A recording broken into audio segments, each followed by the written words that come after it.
Alors. Ah, ouais, j'étais crevé, ça. Je devais participer hier à un stream avec du coup Mike Meister, Ouais. il s'appelle Mike, Streich et d'autres personnes. Mais j'étais crevé. En fait, j'arrive pas à ne pas cumuler de la fatigue au fil des jours. Du coup, un jour, ça tombe et je stream plus ou j'arrête pour ce jour-là. Internet, ça fatigue. Ouais, puis je dors peut-être pas très bien, et puis je mange pas bien aussi. Ah, sans déconner. Ah si, tu le savais pas? We had the Si, religious si. war and two back-to-back coalition of England and the HR. Ok, je reviens. Ah, vas-y, c'est ça. Abandonne-moi. Laisse-moi tout seul, là, face à 5 personnes. Mon Dieu, quelle horreur. It must have been fun. It must have been fun. Mm. Je regardais juste la vidéo d'un supporter de Trump qui s'est pointé le jour de l'inauguration de Biden, qui s'attendait à une grosse manifestation MAGA avec plein de supporters, comme il arrive généralement à ramener quand même pas mal de gens quand il y a une manifestation, et un peu comme il y a eu du coup lors de l'insurrection. Mais du Cool. coup, à part un mec, une femme et son copain, la femme qui portait apparemment une casquette Trump, bah il y avait personne quoi. Et il exprimait le fait que ben c'est dommage parce que nous on est vraiment le plus gros mouvement non subventionné, principalement venant du peuple, le plus gros mouvement citoyen qui a jamais existé sur cette planète. Ah, Sur la ben, planète. ouais. Alors du coup, le mec est pas au courant des centaines de personnes que Charlie Kirk, qui est un financeur de justement ces trucs, a amené en bus pour faire des manifestations MAGA. Le mec est pas au courant du fait que euh, le gros des gens qui viennent de MAGA venant du Tea Party aux États-Unis. Le Tea Party est complètement subventionné par le seul frère Koch qui reste, puisque du coup c'était les frères Koch, mais maintenant il n'y en a plus qu'un. Et le mec est pas au courant visiblement, ou alors c'est ce genre de mec qui croit fondamentalement que du coup George Soros a les mains dans toutes les manifestations Antifa ou toutes les manifestations de gauche qui existent aux États-Unis. Ou C'est pas le alors, cas? ben non, non. C'est marrant, mais il n'y a pas des gros riches pour faire sortir pour payer la caution des gens de gauche qui se font enfermer lors de manifestations, alors que pour payer la caution des gens de droite qui viennent avec des armes pour tuer des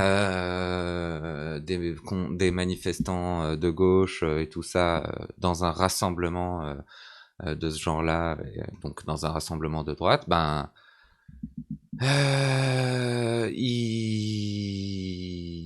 il y a des gros riches du genre du CEO, du PDG de MyPillow Incorporation ou un autre acteur pour payer la caution, et la caution qui était à 2 millions, et faire sortir ces gens-là de prison. Alors que George Soros, à part bon, bah, l'accuser de subventionner sans aucune preuve les mouvements, mais du coup je sais pas comment précisément il les subventionnerait, puisque même tous ces gens-là précisent pas comment, ben tu le vois jamais sortir des gens de prison comme ça. Ouais.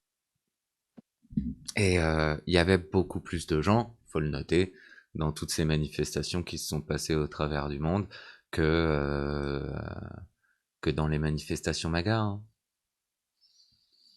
Oui, les manifestations pour lesquelles Charlie Kirk et son organisation a payé des bus pour emmener les gens, c'était les manifestations contre le confinement, qui était Ah, principalement bourré de MAGA, de supporters MAGA. oui, bah, oui, oui. Thanks, Mike, for continuing the gift sub you got from a CB84. Ouais, c'est bien, t'as un premier renouvellement. C'est quoi, c'est un premier renouvellement d'abonnement?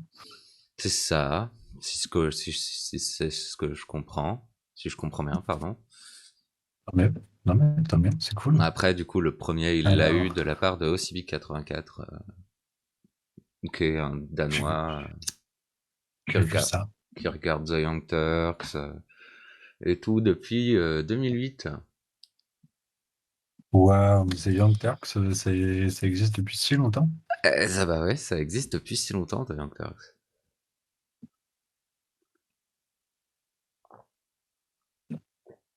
Ça existe même, je crois, 2004, ça a commencé. Ouais, Un truc comme ça. À l'époque où ouais, Cenk, le créateur de The Young Turks, s'est fait virer ouais, de... il s'était fait virer de CBS, c'est ça? CNN? Non, je sais C'est pas plus. CNN, mais c'est ouais, c'est possiblement CBS. Une chaîne comme ça. Mais ouais, ouais, je me rappelle de l'histoire. Hmm. La légende. Les gens. Non, c'est pas ça. Si, j'imagine que c'est la légende formatrice de The Young Turks. Ça fait partie du mythe de The Young Turks maintenant. Hmm. Quand on me parle de mythe et de The Young Turks, je pense plus à l'acharnement que les gens ont sur le génocide arménien et sur tout ça. Parce que du coup, même Anna, qui est arménienne, s'en est pris plein la gueule parce que du coup, c'est insupportable qu'elle participe, c'est inadmissible, pas insupportable qu'elle participe à une émission qui s'appelle The Young Turks alors que les Turcs ont commis le génocide arménien. Sauf Ouais, que bien sûr. clairement, c'est pas ça qu'ils défendent. Et même si Cenk a eu des propos extrêmement limites par rapport au génocide arménien à des moments, il a complètement clarifié la question maintenant. Et dans tous les cas, son émission, c'est pas ce qu'il défendait au départ. Ouais, Après, je ouais. trouve ça malheureux quand même qu'ils aient choisi The Young Turks, mais bon, c'est choisi maintenant. Bah, c'est ça, en fait. Il y a toujours des trucs il y a potentiellement toujours des trucs à redire, à moins que tu sois prêt à modifier. Il y a Mike qui nous demande de quoi on est en train de parler. Je te laisse lui répondre parce que mon anglais étant ce qu'il est, hein. I was talking about a Trump supporter going to a Trump protest that didn't happen, and he was alone, and he was whining about that. And then we moved on to talk about the foundation of TYT, a channel that me and OCB are watching sometimes. CB, I think, watches it a lot more than me, but and yeah, we go from subject to subject. Ouais, c'est samedi, quoi. Là, franchement, c'est samedi. C'est samedi? C'est samedi. Ouais, c'est samedi. Demain, c'est mon anniversaire et j'arrive pas à m'ôter de la tête que j'ai un curry à préparer. Je Je peux croyais, vous donner la recette du curry que je vais préparer, d'ailleurs, si ça intéresse quelqu'un. je croyais qu'on était dimanche. Merde. Bon bah d'accord. Ah non, on est samedi. Ok. Oh fuck. Bon bah arrêtons ça et reprenons demain.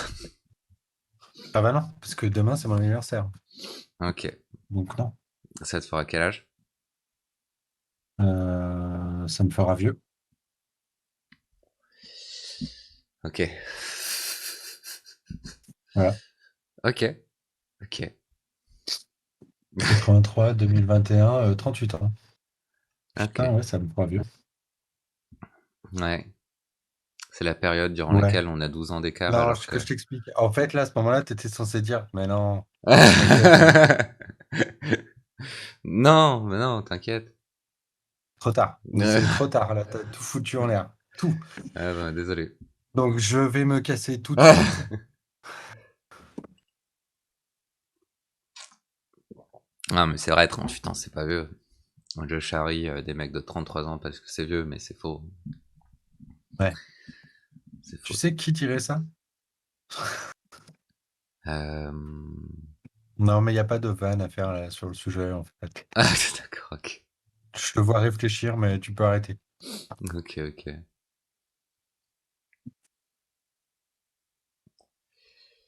Tac, tac, tac. Ouais, sinon, ouais.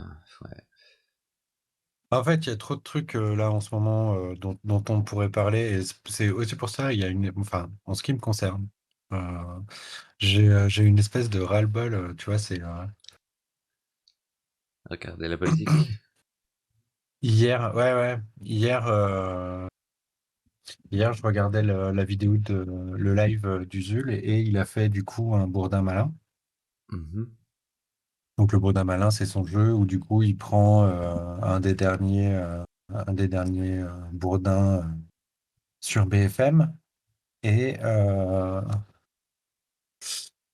en fait il essaye avec ses viewers de deviner à la fois ce que va dire Bourdin et à la fois ce que va répondre l'invité.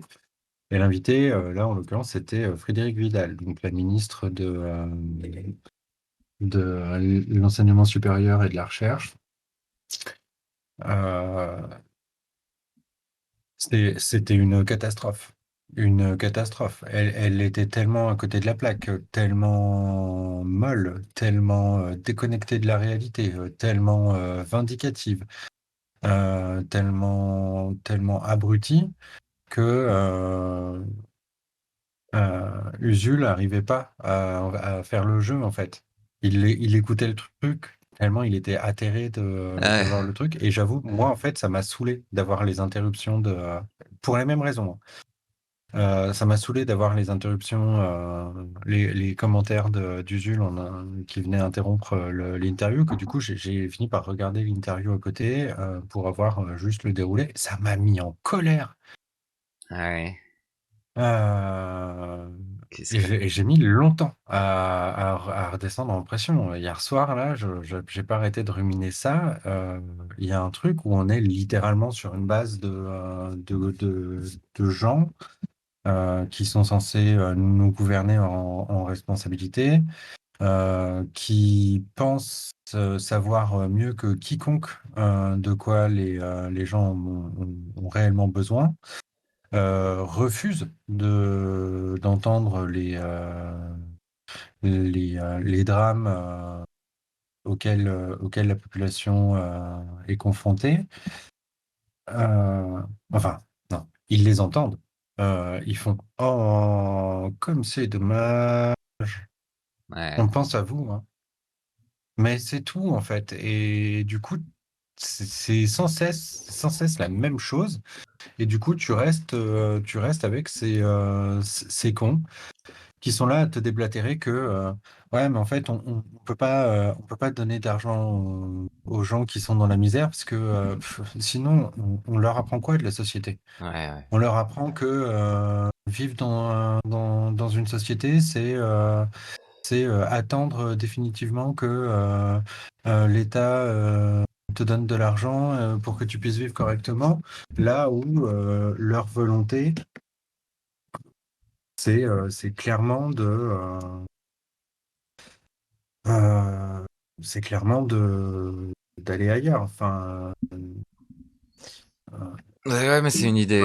elle parlait, Bourdin a insisté sur le RSA jeune. Bon, bah, très clairement, sur le RSA jeune, c'est mort. Parce que on ne peut pas se permettre, la France ne peut pas se permettre de dire aux jeunes autre chose que non, non, ce qui est responsable dans la vie, c'est de trouver un travail. Mhm. Bien Du coup, sûr, si on sans leur prendre en donne, compte le fait que, de par le fait que l'État ne garantit pas un travail et de par le fait que les entreprises privées sont données, ont suffisamment, reçoivent suffisamment d'argent de la part de l'État qu'ils n'ont même pas besoin d'engager tant de personnes que ça, surtout avec l'État qui ne fait rien pour augmenter les salaires et pour augmenter le salaire minimum, par exemple, ou ce genre de choses, ben en fait, il y a juste pas assez de travail pour tout le monde. Mais c'est quand même aux jeunes de se bouger le cul pour tous trouver un travail. Et puis voilà, au bout d'un moment, sinon ils apprennent rien. Mais C'est ça. Et c'est d'une violence sans borne, tu vois. À un moment, elle a répondu que, en fait, il y avait des aides déjà mises en place. On appelait ça les bourses. Enfin bon, à côté de ça, on a on a je sais plus combien de millions d'étudiants en France et on n'a que 700 000 boursiers. Et même dans les gens qui sont pas boursiers, tu as des étudiants qui galèrent et qui sont au bord du gouffre, hein. Et le seul truc qu'on leur répond, c'est ah, mais on va vous donner un chèque psy pour en profiter. ah bah Il vous ça, suffira d'aller chez le médecin généraliste, vous faire prescrire des séances psy et tout se passera bien. ouais, mais ça c'est le faux principe de la Non. méritocratie qu'il y a avec la société libérale et néolibérale. Effectivement, c'est tout tourné autour de la méritocratie et donc après la méritocratie, la responsabilité individuelle de chacun, puisque du coup tout le monde doit être méritant dans cette société supposément méritocratique. Alors que les plus riches sont quand même majoritairement des gens dont la famille a accumulé du capital sans que eux, héritants de ce capital, n'aient eu à faire grand-chose. Alors que plein de gens qui travaillent un travail complet ou plus n'arrivent pas à boucler leur fin de mois. Donc en quoi ces gens-là ne feraient rien, ne travaillent pas suffisamment pour ne pas mériter un salaire qui leur permette de vivre. Si tu travailles plus d'un travail complet, c'est très clairement qu'il y a un problème et que là où tu es méritant selon les paramètres de la société,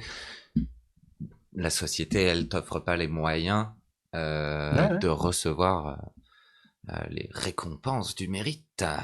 Et ouais, ben la responsabilité individuelle. Je regardais une vidéo aussi aujourd'hui où il y a un journal socialiste aux États-Unis qui s'appelle Jacobin Magazine.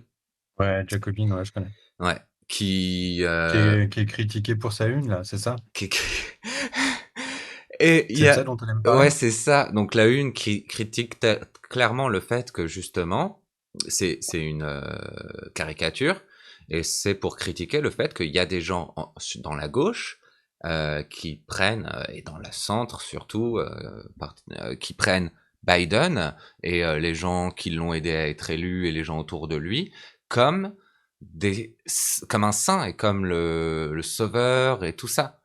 Et il y a des gens de Ouais, droite ouais. qui sont venus, comme Tim Pool, du coup, qui sont venus pendant 25 minutes sans avoir fait aucune autre recherche que simplement regarder la une et qui sont venus critiquer le Jacobin pour le fait que ben ils croient que Biden est un saint et Jésus.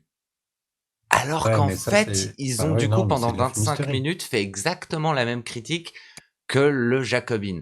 Sauf qu'ils avaient des argumentaires plus de droite, du genre ouais, mais faudrait que le Jacobin pense à la responsabilité individuelle et tout ça.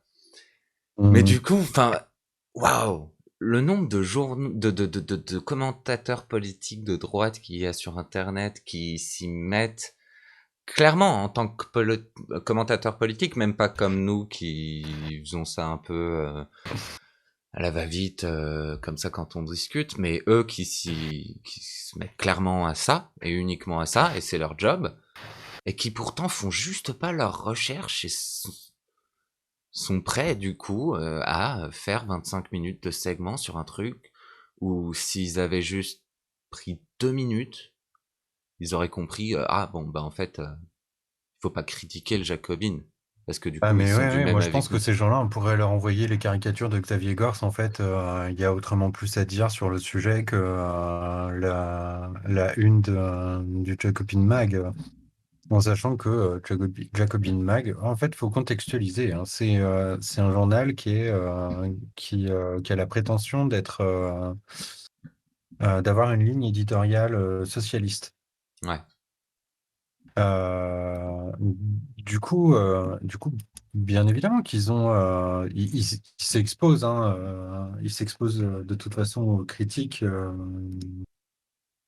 du centre et de la droite. En ayant cette ligne-là, en sachant que tu as encore une partie des Américains qui ne comprend pas ce qu'est le socialisme et qui donc vont faire des amalgames entre Staline, la Chine, euh, même la Russie actuelle, des Mhm. fois. Enfin bon, bref, du Venezuela. coup, ouais, voilà, mais des conneries. Je veux dire, dans tous les cas. Il y a pas de. Je pense que les États-Unis gagneraient, mais comme je pense qu'en France, on gagnerait à faire la même chose, euh, avoir un apprentissage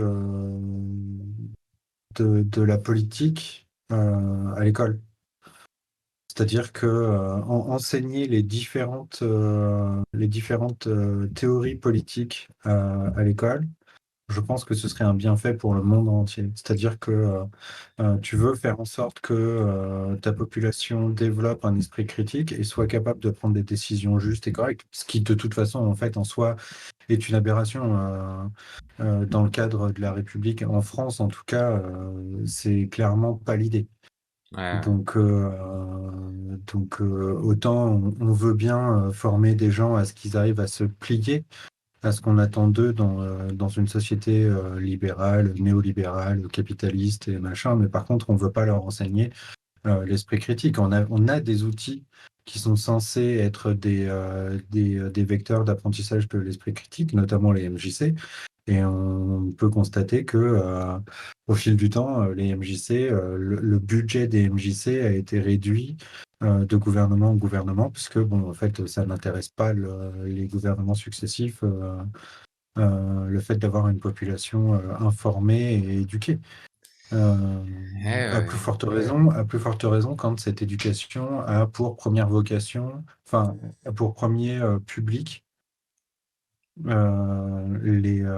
les jeunes des quartiers ou tu vois, enfin, c'est compliqué de défendre ça pour un gouvernement, pour les gouvernements de droite qu'on a en France depuis qu'on a des gouvernements. Ouais. Ouais, ouais. C'est compliqué du Je me coup suis un peu aussi. éloigné du Non, sujet de non, non, mais l'apprentissage de la politique aux États-Unis, non, non, mais c'est intéressant. mais Et justement, c'est un peu compliqué aujourd'hui de faire comprendre comment les gouvernements qui sont dits de gauche, tels que les gouvernements de Macron, les gouvernements de Hollande, sont fondamentalement de droite de par les politiques qu'ils ont mis en place. Parce que effectivement, les gens s'attachent simplement aux étiquettes que les partis ont, sans voir spécifiquement ce qui est fait par ces partis ou par les élus de ces partis et de quel bord sont les politiques précises, donc ce qui est fait précisément. Et du coup, comme il n'y a pas d'éducation politique et il n'y a pas d'information qui passe à ce niveau-là, effectivement, c'est genre, bah non, mais lui, il vient du Parti Socialiste, c'est un gauchiste. Oui, mais en même temps, il a fait une réforme des retraites qui clairement était de droite, de par... Enfin voilà quoi. non, et C'est puis enfin, tu prends le cas de Macron, euh, qui est qui originellement vient du Parti vraiment Social. ouais, vraiment. Bah, c'est Enfin, ce que j'ai dit parce que du coup, il en était tout sous la cas, coupe de Hollande et c'était le petit protégé d'Hollande vers la fin. voilà. Mais du coup, je C'est à me trompe vérifier, hein, peut-être. mais moi je crois qu'il a jamais été encarté au Parti socialiste. D'accord. Et N'empêche que son mais c'est, mouvement ok, était... je dis peut-être des conneries. Mais le problème, c'est que derrière, on l'a vu dans sa campagne, il a dit qu'il venait de la gauche, puis Ouais, après il c'est a dit ça. qu'il était ni de droite ni de gauche, Mhm. puis après, de toute façon, dans les faits, Mais c'est toujours ce dont on a parlé, tu vois, t'as des connards, dont Macron fait partie, et dans La République En Marche, t'en trouves plein des comme ça, qui utilisent beaucoup la théorie du fer à cheval. Tu vois Ouais. ce que c'est? Ouais, ouais, ouais. C'est la Donc la théorie. théorie du fer à cheval, c'est ce truc où de toute façon les extrêmes finissent par se rejoindre. Et donc du coup la position centrale, centriste, serait du coup entre guillemets la plus sage, parce que du coup tu peux écouter à droite comme à gauche et machin. Sauf que tu prends Macron qui, du coup, de par son en même temps, se positionne sur une forme de centrisme, et en même temps, regarde ses alliances avec Bayrou, regarde ses alliances avec le centre d'une manière générale. Je veux dire, il y a une proximité idéologique avec le centre. Toutes ces décisions sont tout entières orientées vers l'extrême droite, absolument pas vers l'extrême gauche. Mhm. Euh, si tant est qu'on puisse démontrer que la théorie du fer à cheval, c'est une connerie, Macron en est un parfait exemple. Le centre a une proximité finie de toute façon, parce que à un moment ou à un autre, il est confronté à des Gaulois réfractaires, par exemple, ou 66 millions de procureurs qui, du coup, remettent en question sa politique.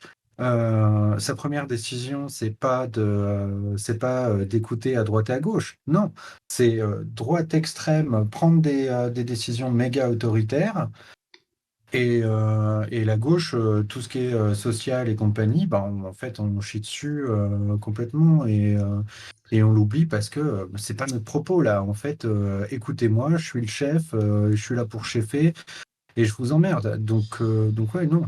Si Ce on mec est la apprenait... parfaite illustration de ce que la théorie du fer à cheval est, une énorme connerie. Grave. Le centre, c'est l'extrême droite, Si on et apprenait basta. au moins comment la montée du fascisme et du coup à définir au moins le fascisme qu'on a supposément vraiment marqué comme quelque chose de fondamentalement mauvais et tout ça, si on apprenait au moins à l'école euh, comment le fascisme est monté dans les années 20 et 30 et comment les justement partis centristes ont toujours eu tendance à se rapprocher de la droite pour empêcher des mouvements antifascistes de gauche, donc des mouvements communistes et socialistes, de vaincre le fascisme ou de prendre le pouvoir pour plus d'égalité sociale et ce genre de choses. Enfin voilà quoi, les mouvements centristes se penchent toujours vers la droite comme solution ultime Mmh. contre les renversements sociaux qui sont susceptibles d'être provoqués par la misère que les gens vivent et donc par les mouvements de justice sociale qui se développent au sein du peuple. Et c'est pareil pour aujourd'hui, c'est pareil avec les gilets jaunes, c'est pareil avec Je tout t'avoue que ça. je sais pas comment tu peux, parce qu'en fait, je pense que c'est quelque chose qu'il faut aborder rapidement dans l'éducation des gamins, à plus forte raison aujourd'hui, malgré le contexte. Et je saurais pas comment vulgariser tout ça.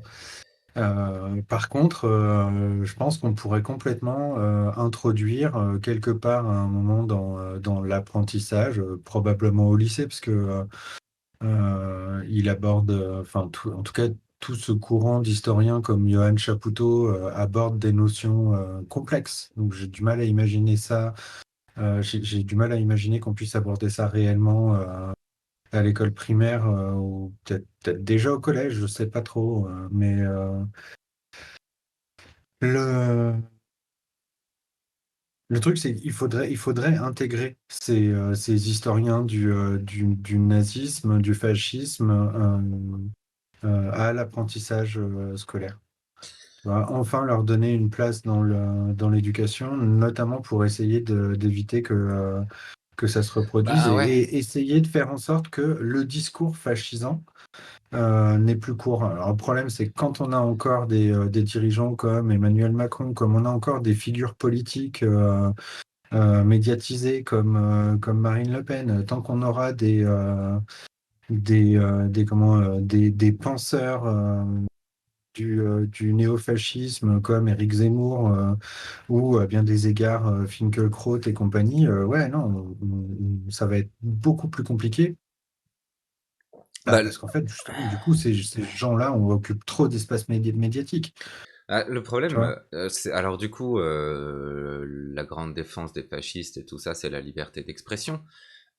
Ouais, mais au bout d'un moment, Le ils pissent au cul de la liberté Ah mais d'expression carrément, tout mais bouchant, donc c'est le principe du fascisme. De toute façon, ils veulent entendre que, ils ne veulent s'entendre que, et ils ne veulent pas entendre que ben, tel joueur de football américain a utilisé sa liberté d'expression pour mettre un genou à terre pendant l'hymne national pour donner un signe fort contre les violences policières. Ils ne veulent pas entendre que des personnes affichent des pancartes Macronavirus parce que du coup ils font le lien entre la politique horrible de Macron et ce qu'ils vivent aujourd'hui, etc., etc. Enfin, le fascisme et les idéologies de droite de manière générale se plaignent de liberté d'expression parce que du coup c'est leur seule façon de se victimiser. Mais en réalité, c'est les premiers à attaquer la liberté d'expression des autres dès qu'ils en ont l'occasion. Par contre, ce qui est intéressant, c'est que justement, au sortir de la Deuxième Guerre mondiale, on n'a pas mis en place les, euh, les, euh, les circuits d'éducation qui permettaient en donnant une liberté d'expression complète aux gens, en fait, donner tellement moins de pouvoir à ces rhétoriques qui sont au final stupides et facilement vaincues si on a une population éduquée. Euh, est-ce que ça, du coup, c'est pas en grande partie dû au fait qu'on a quand même laissé bah, je- aux entreprises privées la possibilité de gérer l'espace d'expression. bah si, mais Tu si. vois, c'est les journaux privés, Comme le voilà, et du rappelle coup, les journaux privés ne font que défendre un point de vue qui n'est souvent, ou très souvent, que il n'y a pas que ça, tu vois. Il y a tous les journalistes du Figaro ne sont pas des abrutis finis d'extrême droite, qui n'est pas forcément le cas des journalistes de Valeurs Actuelles, où là, j'ai du mal à imaginer que si tu n'adhères pas à l'idéologie, tu vois. Oui, Mais ben, en même temps, il y a des gens qui le rappellent. Il y a plein de nazis qui ont été réembauchés par des organismes privés qui ont réussi à échapper à quelques condamnations que ce soit et qui ont été embauchés un petit peu de partout au travers le monde, notamment aux États-Unis, pour des jobs ouais, ouais. gouvernementaux ou je crois qu'il y a des nazis qui ont participé à la course spatiale, etc., etc. Donc oui, non, très clairement, le modèle nazi a été en partie défait, mais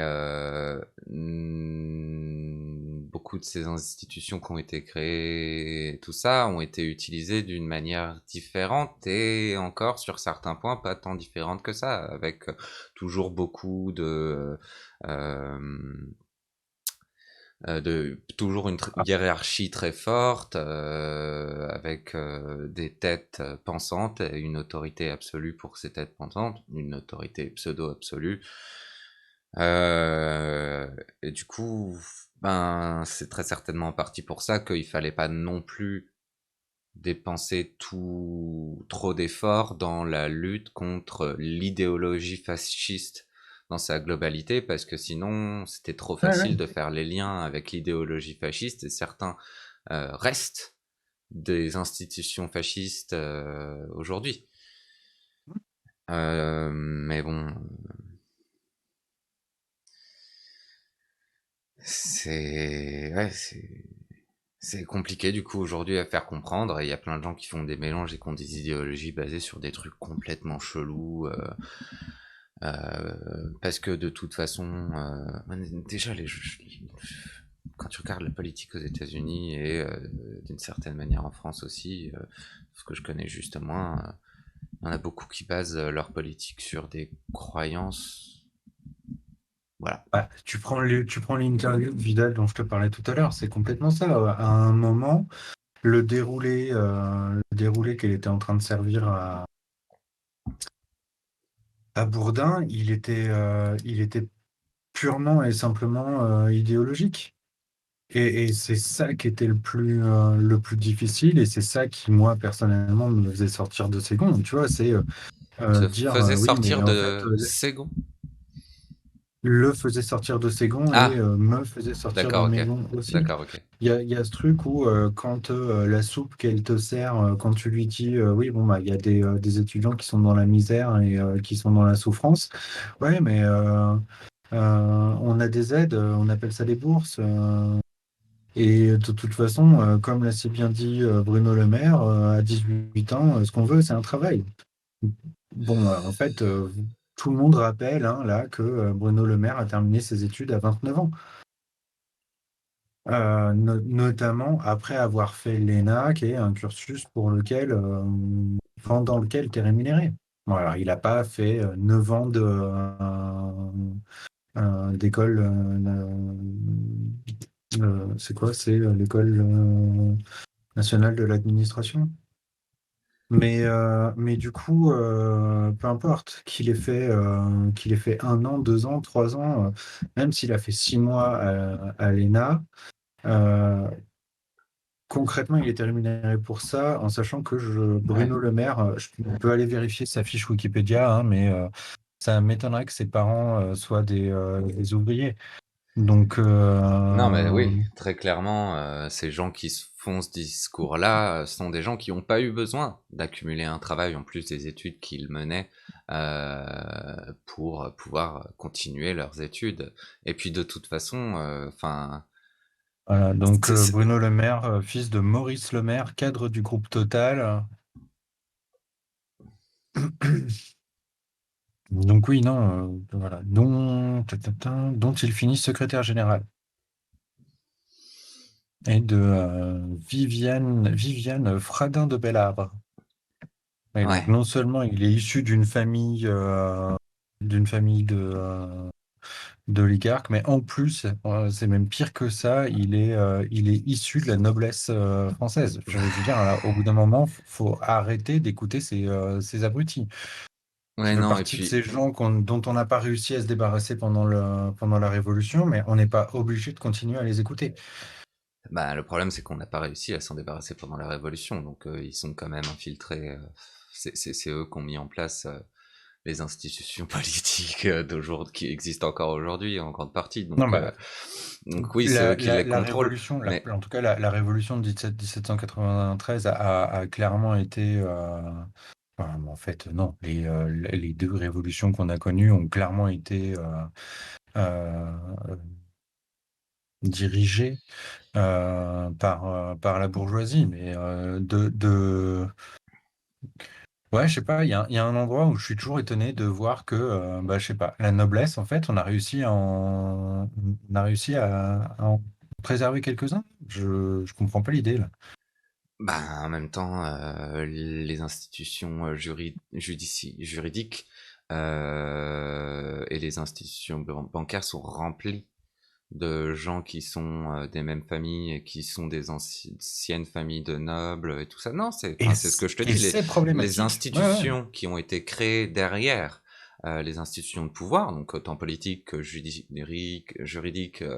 euh, médiatique à un certain niveau aussi, ont été créées et soutenues par des anciennes familles de nobles ou des bourgeois qui sont... euh,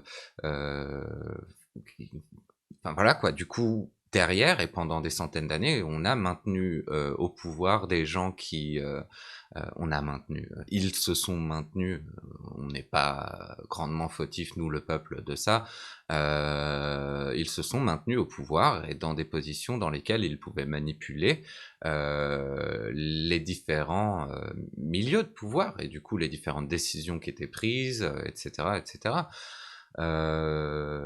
Maintenant, ce que je voulais dire, oui, la meuf qui dit à 18 ans, faut que les gens ils se rendent compte que c'est le moment pour travailler. Oui, elle s'en rend pas compte du montant de travail qu'il y a à faire quand tu es un étudiant simple et que tu dois, que tu essayes d'obtenir ta licence, que tu essayes d'obtenir ton master, que tu essayes d'obtenir ton doctorat pour être dans cette société où on te dit qu'il faut mériter quelque chose et que du coup tu essayes de mériter une bonne place dans la société.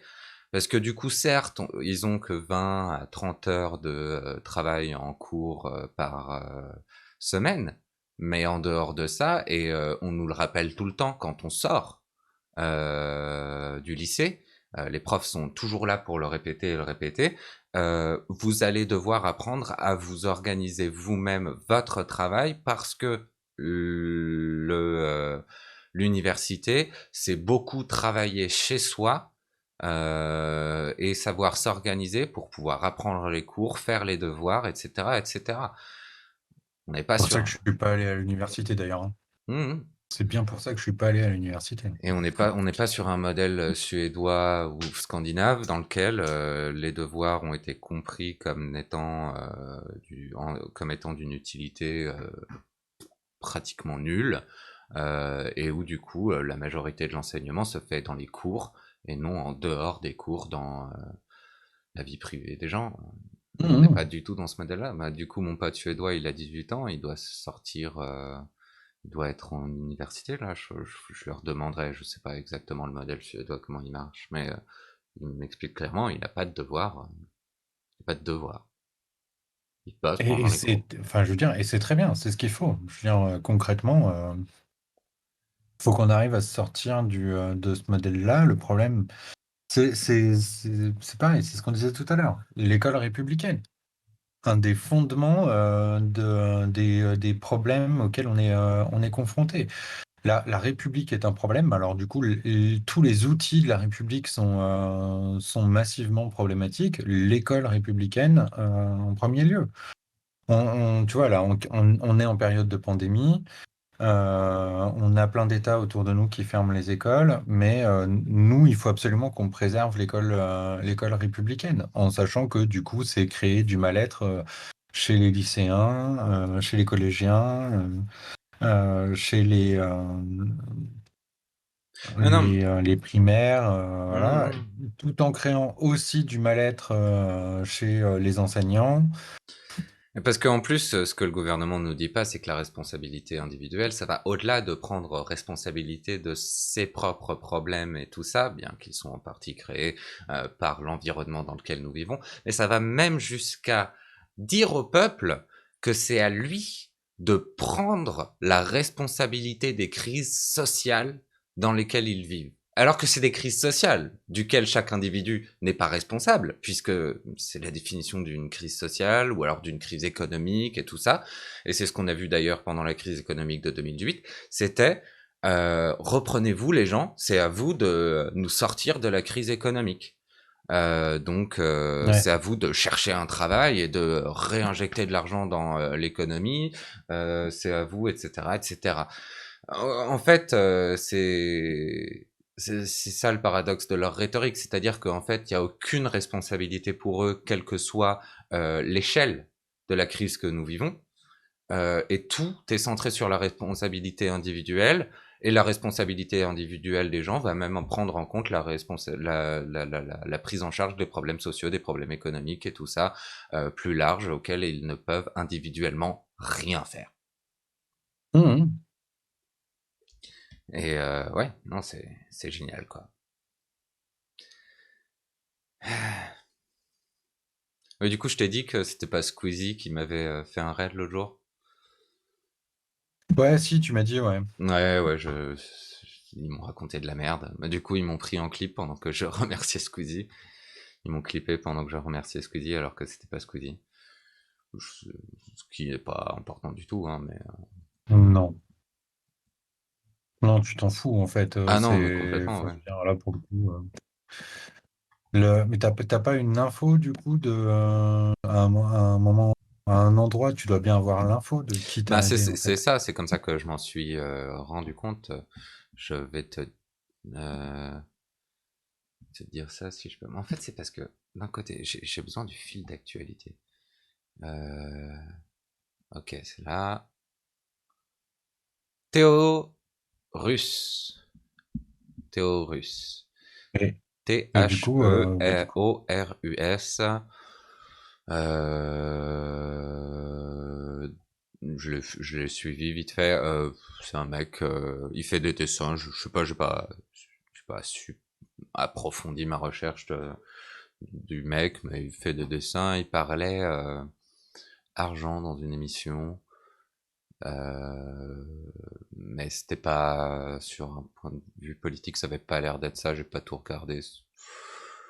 Euh, voilà, j'ai pas plus d'informations que ça sur lui. Faudrait que je regarde plus de lui pour savoir. En tout cas, c'était sympa de sa part. Donc merci Théorus. Je suis désolé, j'ai remercié ce que ton chat, la personne que ton chat m'a dit, que ton chat eh m'a oui, dit, tomber dans le piège. Ouais, c'est ça. Jamais faire confiance au chat. Ah, je viens d'apprendre que Larry King est mort. Là, oh, Larry King est mort. D'accord. Ah, du coup, Moi, je croyais qu'il était mort depuis longtemps. non, non, non, il n'était pas mort. Il a eu le temps d'aller sur le plateau de Dave Rubin, qui est un grand fan de Larry King, pour lui foutre la honte QAnon arrive en France. Oula, pardon, excusez-moi pour ça. Pour lui mettre la honte en recevant un appel pendant son émission et en mettant un terme à la conversation pendant qu'il avait son appel. Ok, Toute l'interview, c'est comment Larry King montre à Dave Rubin qui ne l'estime pas du tout. ouais. Et du coup, tu vois Dave Rubin qui est là. Moi, j'en aurais ri, tu vois, au bout d'un moment, j'en aurais rigolé, j'aurais fait, ok, bon, bah, on se fout clairement de ma gueule. Bon, bah, d'accord, c'est assez drôle, tu m'as mis un gros vent, bien joué. Lui, tu sentais que à l'intérieur de lui, il se décomposait petit à petit, et c'était, oh non, oh non, même lui, il me respecte pas. Parce que c'est un peu le truc du mec en même temps, c'est traîner avec des gens qui ne le Ouais, respectent pas du tout, juste pour essayer de se faire de l'argent. Et il y arrive, il se fait de l'argent. normal. Faut dire qu'il traîne avec des gens. Donc c'est un gay et la plupart des gens avec lesquels il traîne sont anti-mariage gay, etc.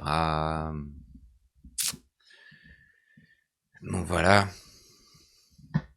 Un jour, il a reçu Ben Shep. 87 ans, ah merde, je le voyais plus vieux que ça. Plus vieux. Ouais. D'accord. Non, bah non, ouais. Ouais, J'avais. pour moi, c'était un dinosaure, Larry King, mais visiblement, non, pas tant que ça. Ah, 87 ans quand même. Ah, je sais pas. Après, c'est peut-être parce qu'on a 11 ans d'écart, mais dans ma tête, 87 ans, ça fait. Ouais. Oui, non, mais 87 ans, c'est pas tout frais, je te l'accorde, mais ce que je veux dire, c'est que j'avais l'impression qu'il était tellement. Tu vois, pour moi, c'était le Michel Drucker. Michel Drucker qui doit être plus jeune que ça, hein, soit dit en passant. Du coup. Alors qu'on lui donne 200 ou 300 ans, à l'aise. Ah ouais, ouais, d'accord, ok. Oui, effectivement. Oui, c'est Tu Michel vois, et puis Drucker qui. il est là depuis toujours. Oui, oui, c'est Je veux dire, Michel. c'est même Bah, lui qui c'était a un. inventé la télévision. Oui, et puis c'est même un des mecs qui s'est battu près de Robespierre pour. Ouais. Ouais, voilà, c'est ça. Ouais. C'est lui qui apportait tous ces nobles à j'ai oublié le nom, le truc qui sert à couper la tête, la guillotine. À la guillotine. Exactement. Son discours a bien changé depuis qu'il amenait des nobles à la guillotine. Mais bon. Bah, ouais. Ouais, ouais. Mais par contre, c'est resté un bourgeois. Oui, oui, oui. Ah bah, c'est Ça, pour ça que je il y dis a quand son même des discours a trucs qui changent changé. pas. Encore que Robespierre était un bourgeois lui aussi, hein. Oui. Non, mais c'est ce que je sous-entends. Oui, C'est-à-dire, oui, c'est oui, rester un bourgeois. oui. Ouais, d'accord, ok. Ouais, mais,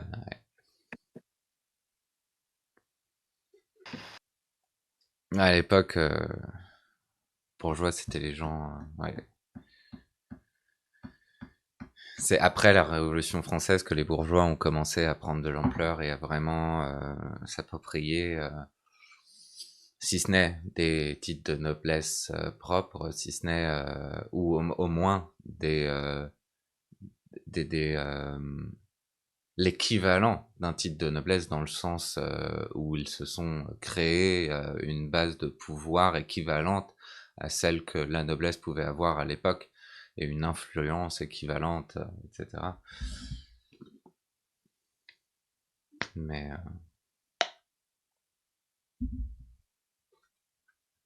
il y a eu d'ailleurs toute cette période où les bourgeois étaient trop fans de l'esthétique noble et ils se faisaient passer pour des nobles et tout parce que Euh, bah, c'est comme Trump. c'est parce que c'est l'appétit du pouvoir. Je ne sais plus comment Oui, ça s'appelle, c'est hein. ça en gros.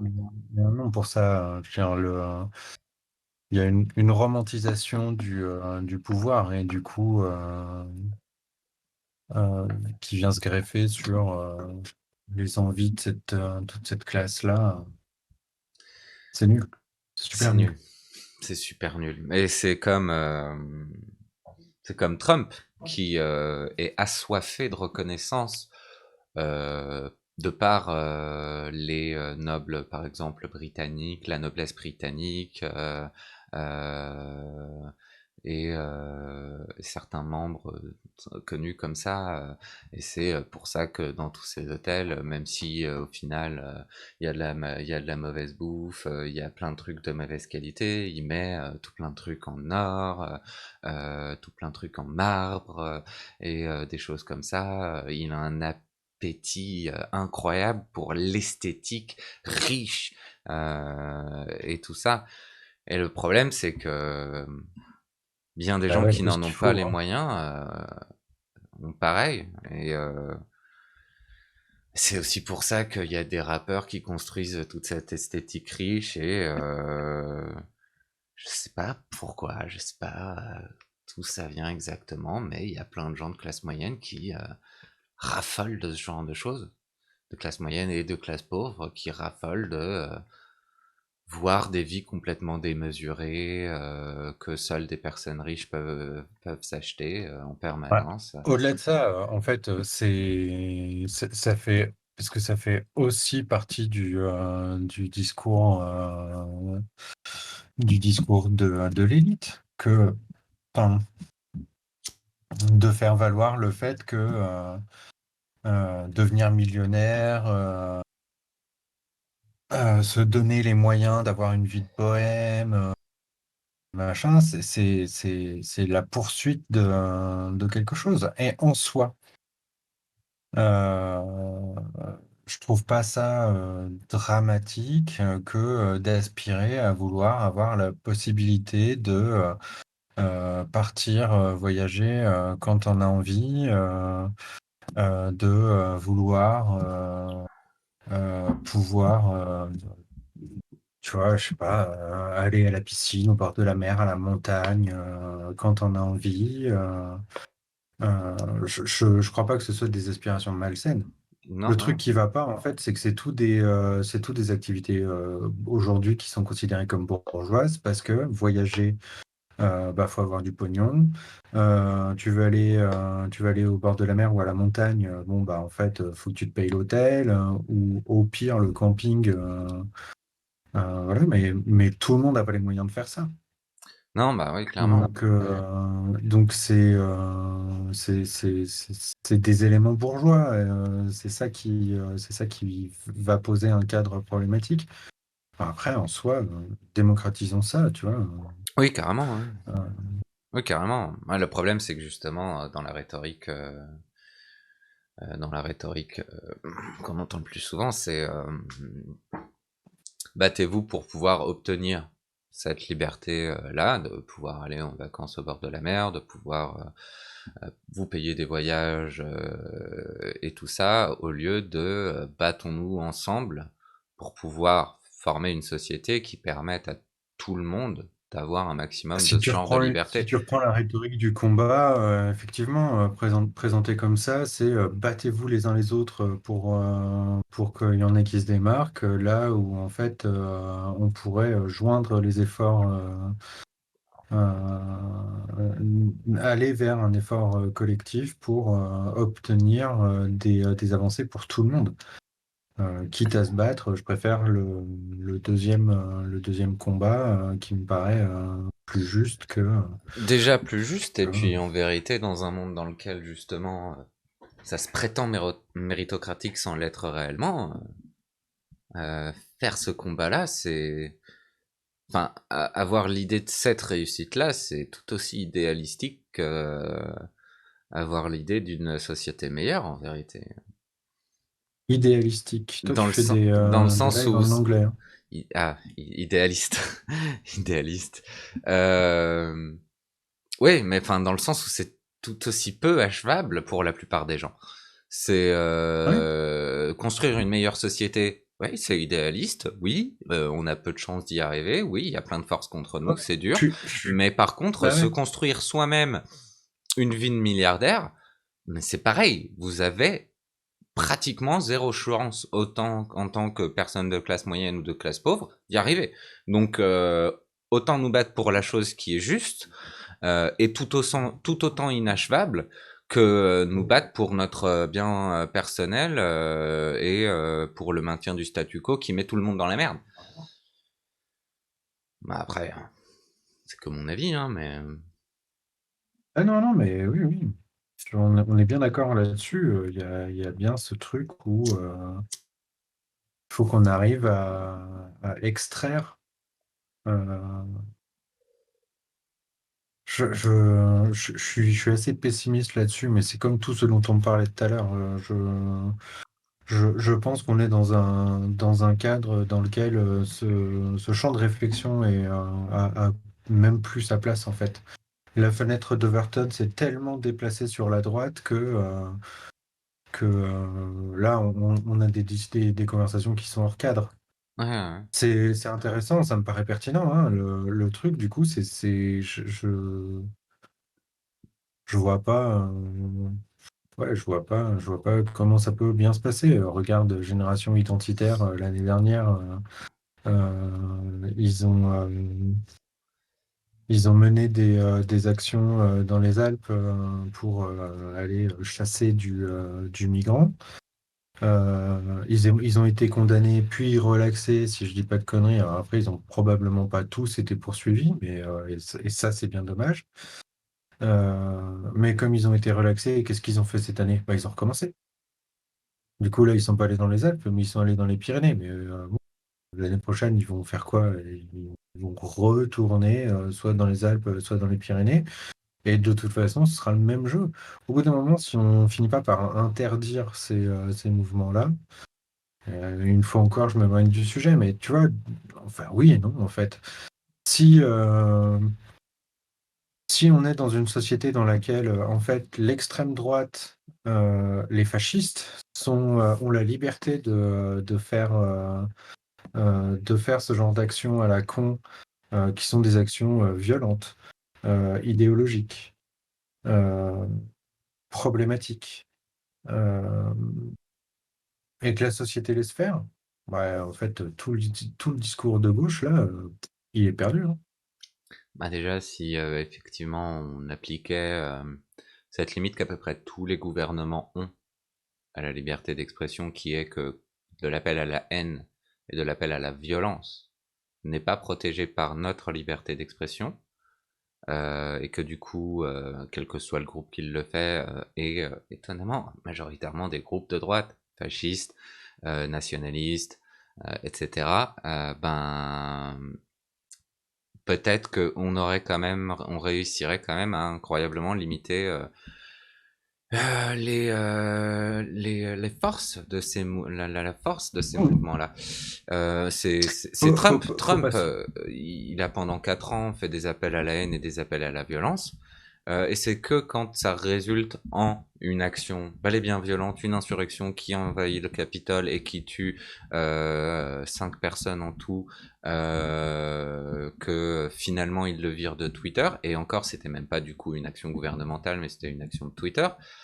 Ben, finalement, les règles qui techniquement ont été fixées par Twitter ont été finalement respectées. Parce que c'était ça, pendant 4 ans, c'était oui, oui, ben, on a des règles contre l'appel à la haine et l'appel à la violence, mais en même temps, c'est le C'est le président des président. États-Unis. Bah non, on va pas faire respecter nos règles. Du coup, on va établir comme nouvelle règle que si c'est un président, on le fait pas. Bah d'accord, ouais, mais sauf que la loi est censée s'appliquer de manière égale à tout le monde, hein, y compris les présidents. Mais oui. Mais, mais oui. Après, tu vois, en France, je pense pas que Macron soit du même acabit que Trump et je pense pas qu'il tire sur les mêmes ficelles de la violence. Mais par contre, ce mec a clairement un problème avec les musulmans et c'est gênant. Et c'est déjà plus forte raison parce que ça se voit. Et puis je trouve ça grossier.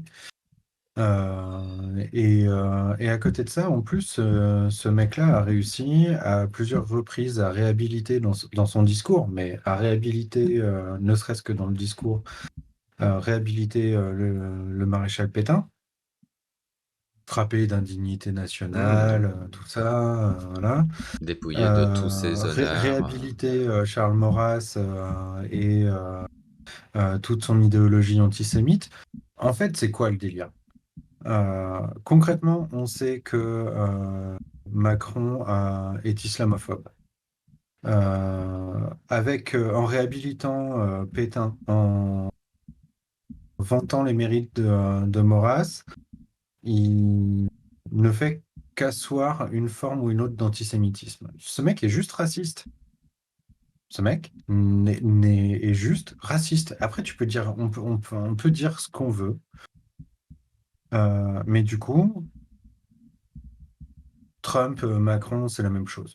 Deux mecs blancs issus du monde de l'entreprise capitaliste qui en fait comprennent le monde, entrevoient le monde par le biais néolibéral et par du coup l'entreprise privée prédatrice.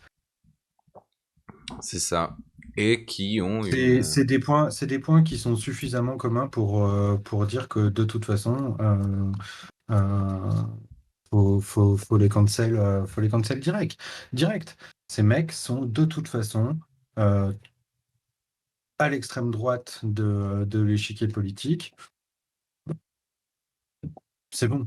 Si aux prochaines élections, on nous repropose la possibilité de voter juste entre Macron et Le Pen, bon, bah, choisir entre l'extrême droite et l'extrême droite, bah, la même chose que la dernière fois, en fait. J'irai pas voter.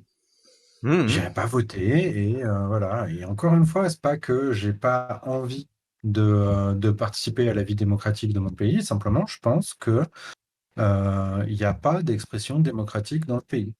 Du coup, pourquoi est-ce que j'irais participer à cette mascarade? Mmh. À plus forte raison quand le seul choix qui m'est proposé, c'est l'extrême droite. Pour appuyer ton point, très clairement, euh, manifestation massive qui se crée aux États-Unis.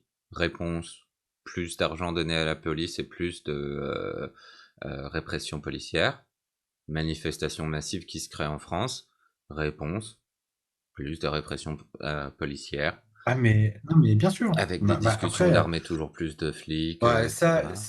ce problème-là, du coup, aux États-Unis, il n'est pas lié uniquement à Trump. À bien des égards, tu prends Obama, il a eu exactement Ah oui, oui, le oui. même type de réaction. Et ça, en fait, c'est une réaction qui est purement néolibérale. Trump a une forme de racisme qui s'est exprimée autrement librement que celle d'Obama, à bien des égards.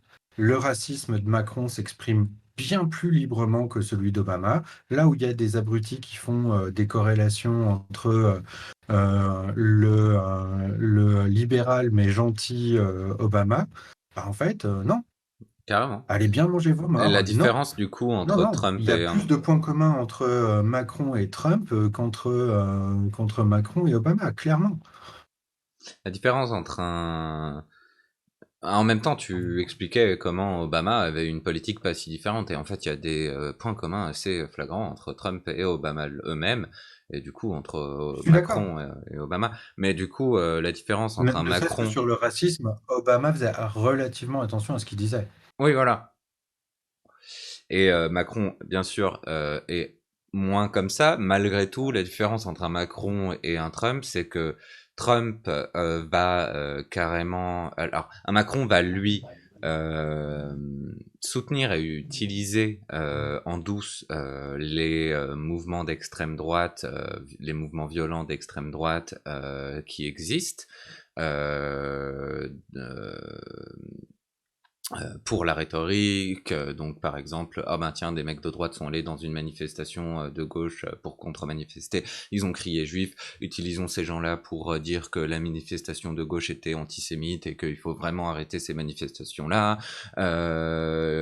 pour justifier l'appel de la police, ah ben tiens, des groupes de droite commencent à se former, telle partie du gouvernement va donner tant d'argent au, à ce groupe de droite. Donc là, le truc de lycée, le syndicat de lycée qui s'est fait subventionner, Ouais, euh, avenir lycéen, avenir je crois. lycéen, etc., etc. Et en fait, ils vont utiliser ces mouvements de droite sans clairement, dans leur discours, faire appel à ces mouvements de droite, alors que Trump, lui, va clairement faire appel à ces gens-là en leur demandant de se rassembler, de tout ça. Donc c'est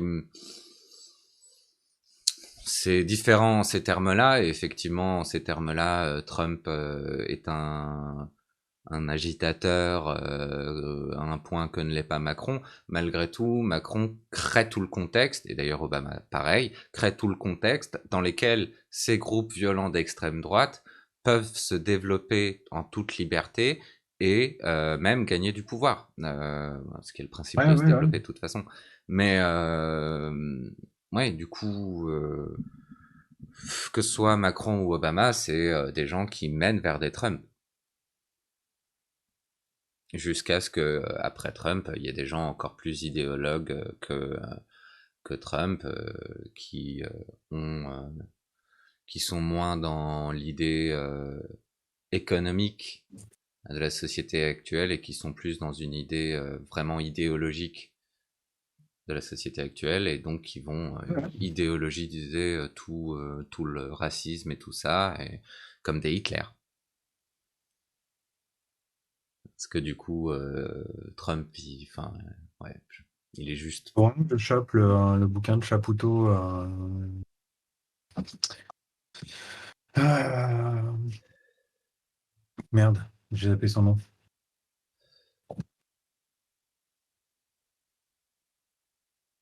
Tac, tac.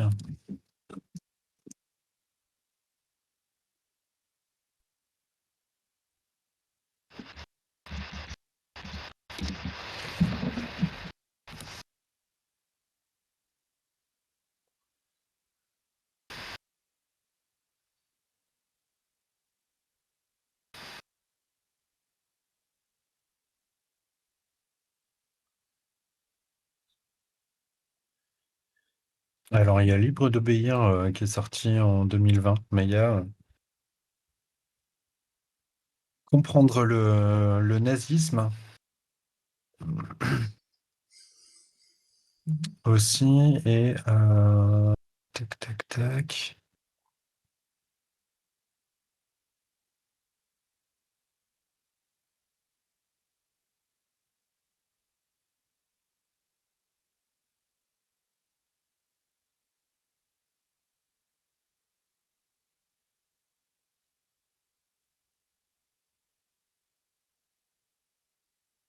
Ah merde, je retrouve pas le titre du bouquin dont Jules parlait là, qui me faisait bien envie.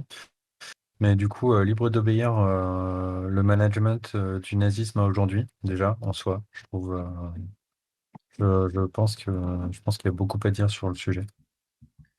D'accord. Moi, je lis pas beaucoup, je devrais m'y mettre un peu plus, mais... L'ouvrage n'est pas destiné à assimiler le management au nazisme, mais à décrire certaines similitudes. Il faut le préciser. Peut-être il faut le préciser parce que les similitudes sont trop frappantes.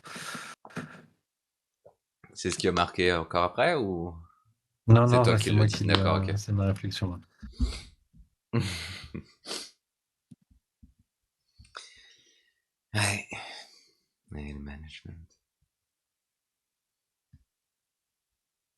Est-ce que c'est bien connu, les ouvriers sont incapables de savoir ce qu'il faut faire pour faire leur travail. Le management, c'est tout mieux que les gens qui font le travail. Ces gens-là sont si vitales à la société, Les managers, ouais. si Il y avait eu vitaux. un truc comme ça pendant le premier confinement où, du coup, était pointé du doigt le fait que, en Allemagne, le personnel non médical, donc du coup, tout ce qui est manager, direction, tout ça, à l'hôpital, c'est, je crois, 8% du personnel hospitalier. Et en France, je crois qu'on avoisine les 30%. Ouais. Je trouve ça juste flippant. Mais en même temps, on peut tellement voir que l'hôpital français marche super bien que il n'y a pas de problème. Ces managers sont tout à fait justifiables.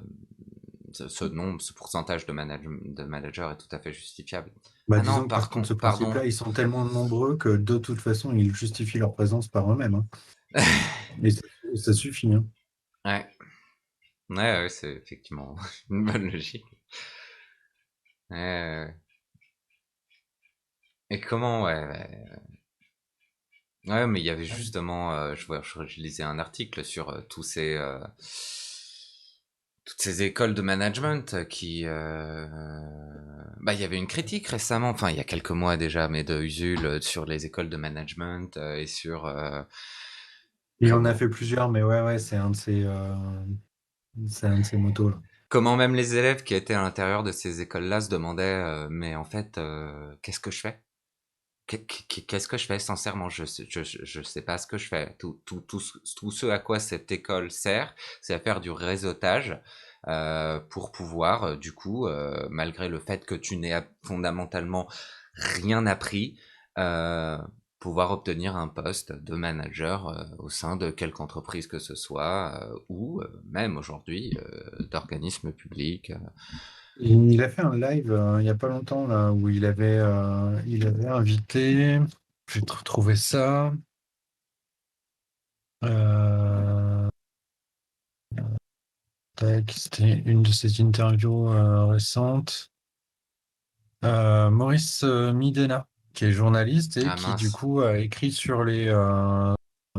un bouquin sur les écoles. j'espérais entendre Maurice Euh, Barthélémy, moi, non, désolé, ce qui a serait écrit un peut-être plus bouquin. drôle, hein. Ce serait peut-être Mais plus drôle. Qui a écrit un bouquin ouais, sur? bah, sur les hypersensibles. D'accord. Ah bah ce qui du coup... Non, non, Maurice Barthélémy a écrit un bouquin récemment là sur les hypersensibles. Mais Ah Maurice oui. Midena, D'accord, oui, parce que il a écrit c'était un de bouquin lui que sur je les écoles revenais. de commerce. Non, non, mais D'accord, oui, ok. oui, tu m'as perdu avec Maurice Barthélémy là. C'est complètement de ta Excuse-moi. faute. Excuse-moi. Ouais, ouais, bah pas autant que moi. Et ouais, non, mais c'est intéressant du coup, parce que effectivement, il y a beaucoup à dire. Il a des fois des propos relativement modérés, Midena, sur ce qui se passe en école de commerce. Et du coup, étant donné que j'ai pris ça en grippe, je suis pas d'accord. Mais après, j'ai pas fait d'école de commerce. Je suis pas allé à la rencontre des étudiants en école de commerce. Voilà. Mais en même temps, ouais, ouais, Même parce que j'ai pas la force, ça me saoulerait d'une force ouais, folle. je peux comprendre. Mais en même temps, c'est comme Sam, hein. Sam Sider, il invite plein de gens qui ont des points de vue assez modérés sur le monde et quand ils approfondissent les trucs, il y a des points de désaccord. Mais en même temps, malgré tout, dans ces gens, il y a plein de gens qui font des travaux d'investigation très intéressants. Et du coup, Sam, quand il voit un travail d'investigation qu'il pense sincèrement, qu'il est utile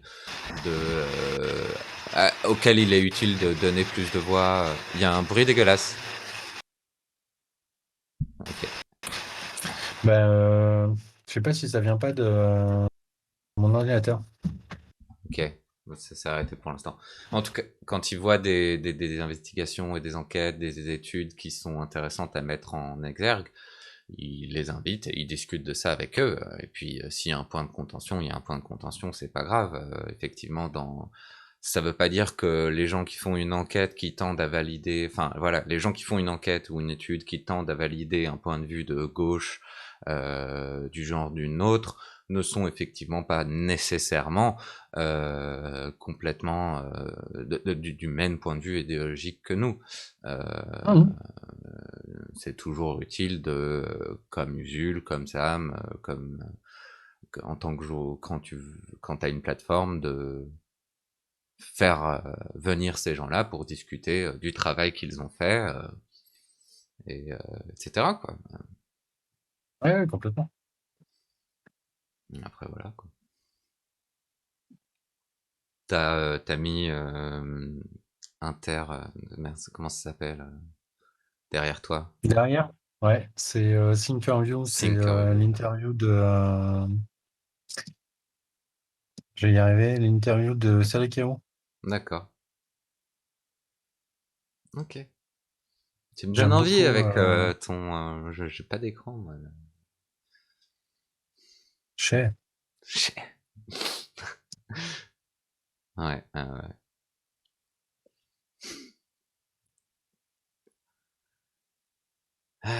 Mais écoute, ça viendra. Qu'est-ce que tu veux? Sinon, achète-toi un fond vert et diffuse un écran derrière. Ouais, ouais. Effectivement. Effectivement. Je Mais du préfère. coup, j'invite à regarder cette interview de Cédric Herrou. J'aime beaucoup ce garçon. D'accord. Et j'aime bien Thinkerview aussi. Donc, Après, la première fois que j'ai regardé, que j'ai vu passer Thinkerview, dans ma tête, ça faisait Think Tank. Et je me dis, c'est quoi cet outil de propagande néolibérale? Mais en fait, pas du tout. Mais mais non, écoute, on a les références qu'on a, du coup, voilà. Au départ, on mérite. On a probablement les références qu'on mérite. ah non, non, C'est non, pas nous, Pierre, du coup. ouais, des arguments contre la société pseudo-méritocratique dans laquelle on vit, tu peux pas te mettre à dire ça. Tu peux pas te mettre à dire Bah, ça. c'est la société qui te fournit tes références. Bah oui, c'est ça. Et du coup, on n'a pas tant les références qu'on mérite que les références auxquelles on est exposé. C'est vrai, c'est vrai, c'est vrai. Tu marques un point. C'est d'accord. Voilà. Putain, t'allais nous partir vers la droite là? Ouais, j'ai perdu mon casque. Ah d'accord. J'ai mon casque qui a jumpé tout seul. Et en fait, c'est con parce qu'il est 15h16 et en fait, j'ai très, très envie de goûter déjà. C'est Ouais, con la vie. on peut arrêter là. Hein. Oui, oui, on peut continuer un petit moment, mais c'est vrai que du coup, je pense que je vais me laisser gagner petit à petit là par l'envie de la nécessité d'aller prendre un goûter. Qu'est-ce C'est que le vous week-end, alors racontez? La merde. société est bien méritocratique. Je, t'es un peu ironique en disant ça, non? Kojira, vous méritez Vous plus méritez si vous plus avez... si vous avez plus d'argent. Bah Ah ouais, oui, non mais bah oui, oui, oui, effectivement, oui. c'est effectivement indéniable comme argument. Oui, effectivement, ouais. Je pense Ah, mais que c'est pour ça que je mérite un goûter d'ailleurs. Est-ce que t'as déjà un goûter, mec? Parce que si t'as pas déjà un goûter, est-ce que tu mérites vraiment de goûter là tout de J'ai suite? déjà, un goût. Non, j'ai pas de goûter là. Ben non, bah mec, c'est mort, hein. Tu fais de Toi, l'argent c'est mort. avec ton pauvre RSA? Tu fais de l'argent sur ton RSA? Non. Enfin, c'est la même logique. Si t'as pas les trucs, pourquoi tu mériterais davantage de ces mêmes trucs?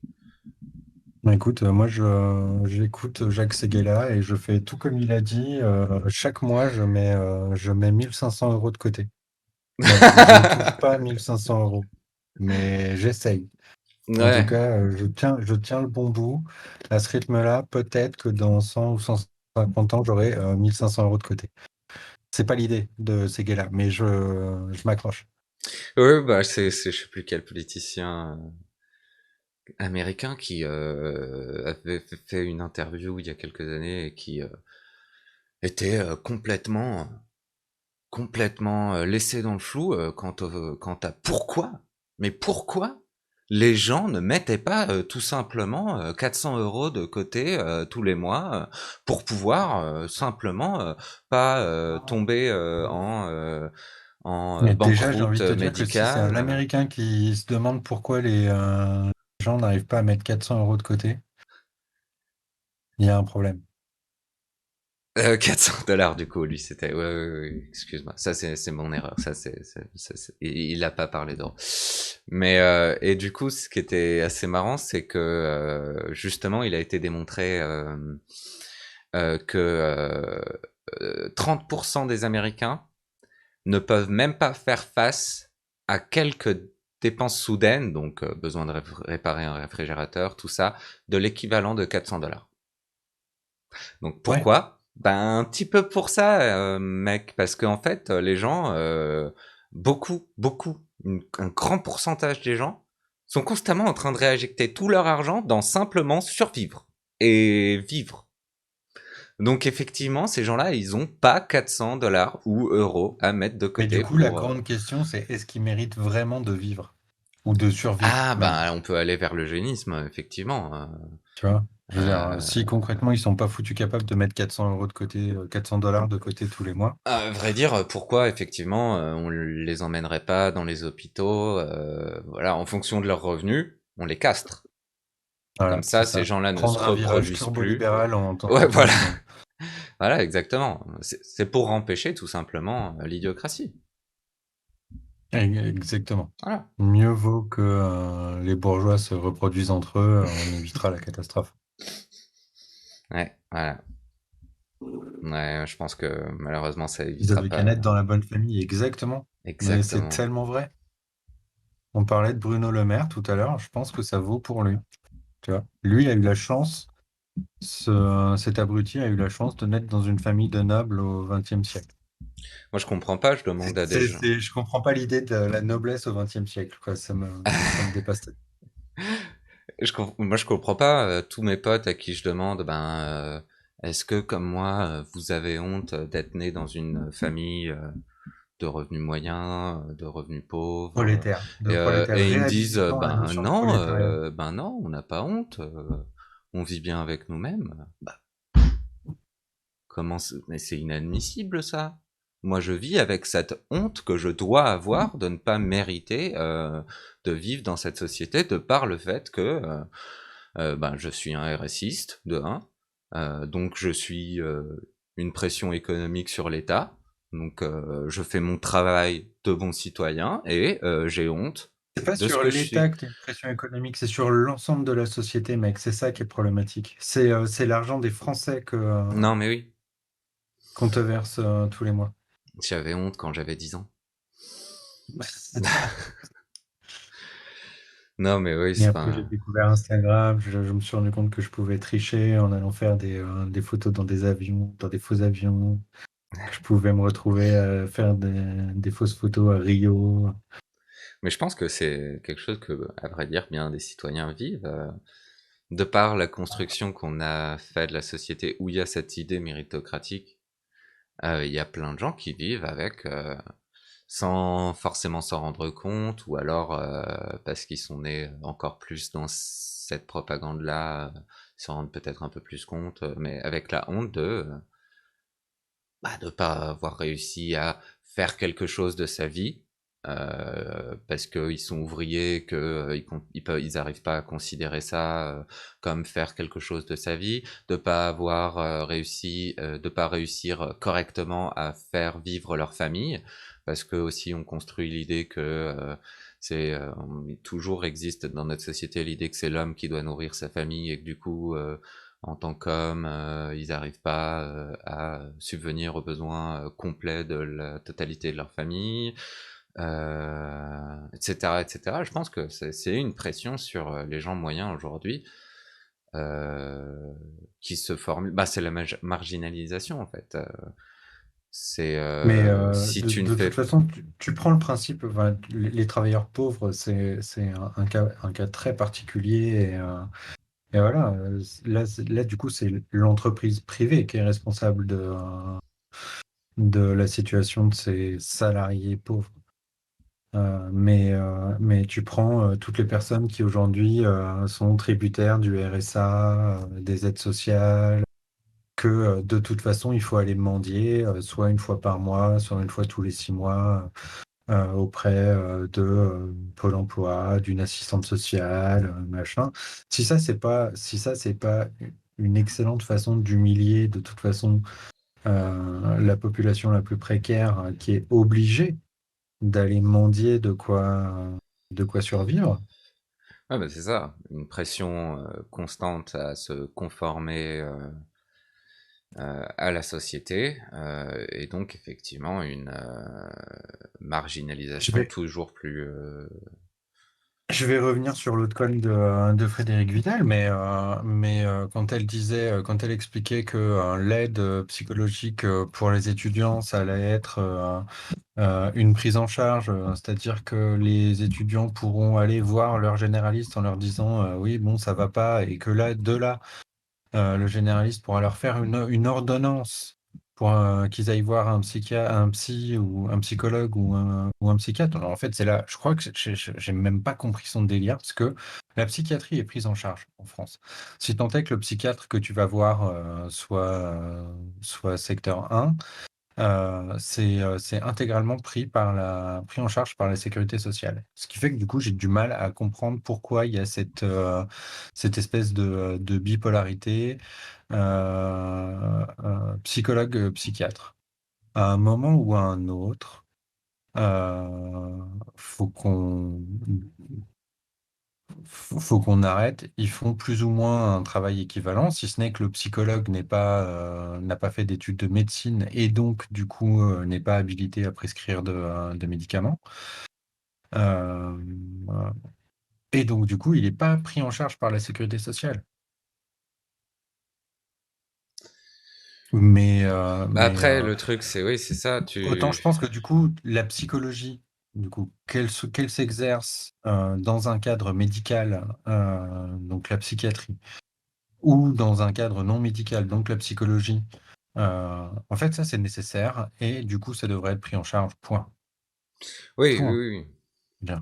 Et le coût des dépassements d'honoraires, j'ai beaucoup à dire aussi sur le sujet, mais tu vois, le mécanisme par lequel l'État aujourd'hui veut prendre en charge la psy pour les étudiants, c'est une humiliation supplémentaire.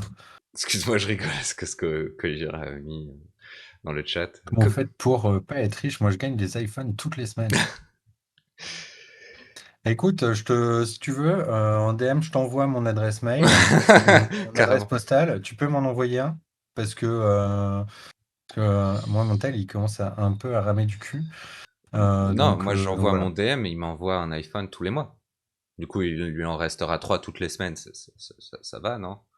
c'est vrai. Moi, Tranquille. je me contente d'un iPhone, hein. Tu vois, comme quoi, encore moins bourgeois que toi, visiblement.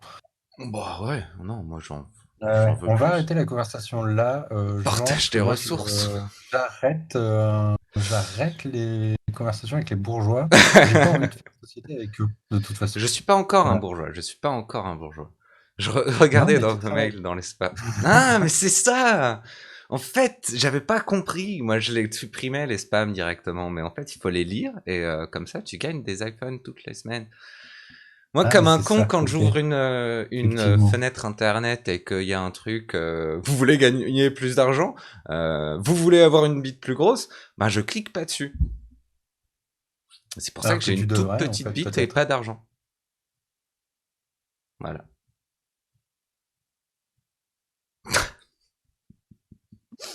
Je sais pas quoi dire à ça. Je sais, je vois ça. Je te laisse mettre ta réflexion, là. J'espère que je serai pas clippé. Et encore, ce Attends, je serait me drôle. récup tout de suite.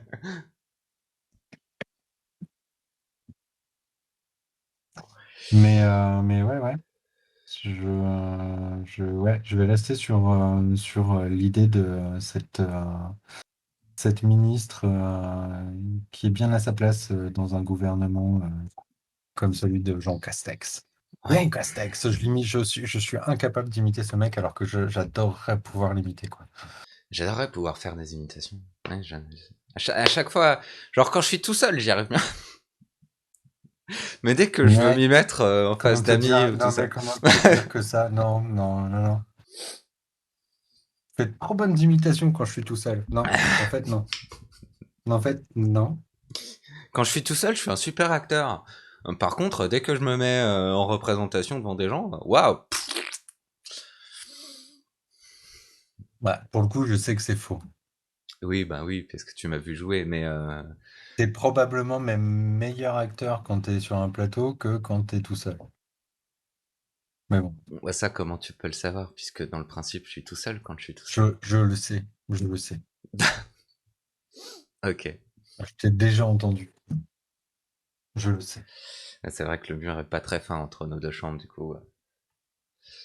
Bah en fait, en vrai, la pression qui est apportée par un public quand tu joues sur scène, c'est une pression que tu peux quand même facilement utiliser pour justement nourrir ton jeu d'acteur sur scène.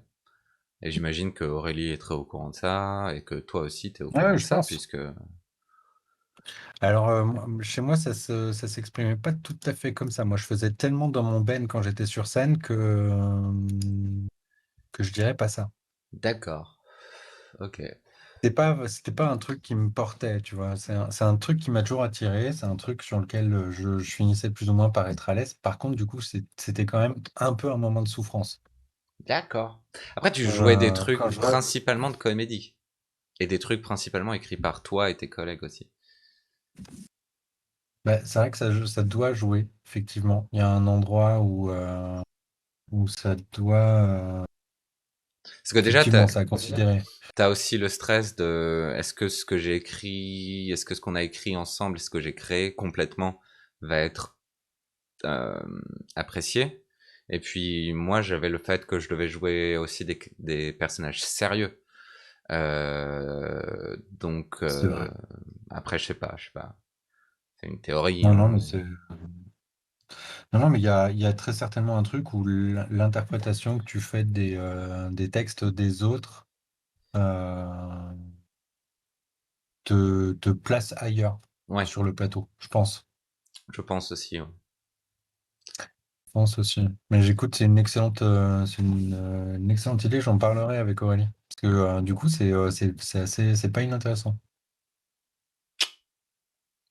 Ouais, parce qu'Aurélie elle joue principalement des choses Ah qu'elle a bah, écrites elle-même, au travers de d'ailleurs principalement avec Payette, mais elle a pas fait que ça.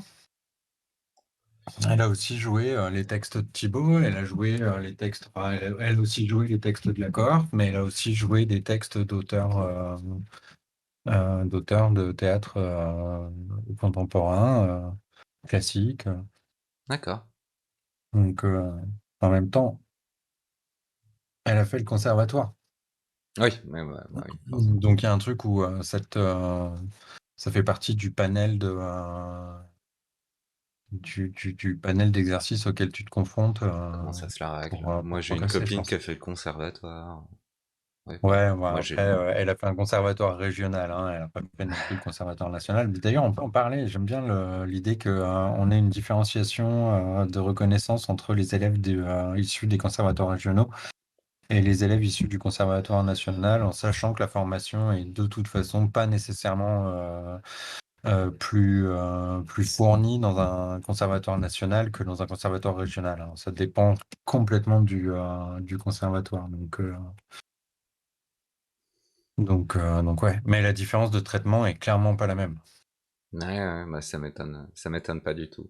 En même temps, t'as des opportunités de visibilité qui, j'imagine, sont différentes aussi dans un Ouais, putain, conservatoire national et dans un conservatoire Ah ouais, ouais, régional. complètement. Et du coup, comme beaucoup d'écoles dans notre société, ça marche sur du réseautage. Ouais.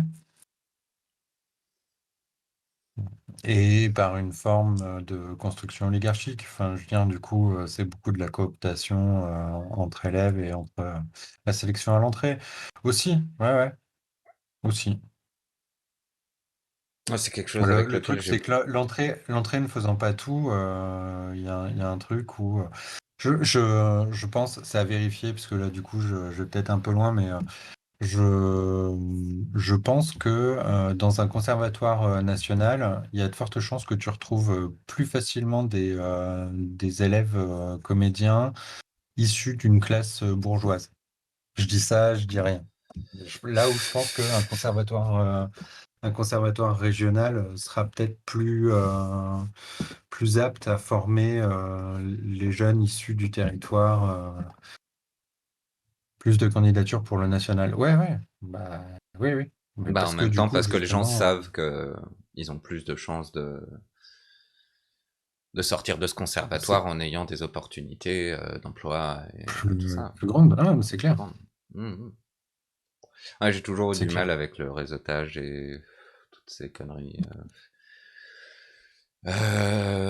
Ouais, Et c'est pour ça se faire qu'aujourd'hui, des tu es amis sur juste Twitch. pour avoir, ouais, ouais, bah, se faire des amis juste pour avoir des opportunités d'être vu, des opportunités d'emploi et tout ça. Enfin, je me fais des Bah, amis disons que parce c'est. que j'aime les gens.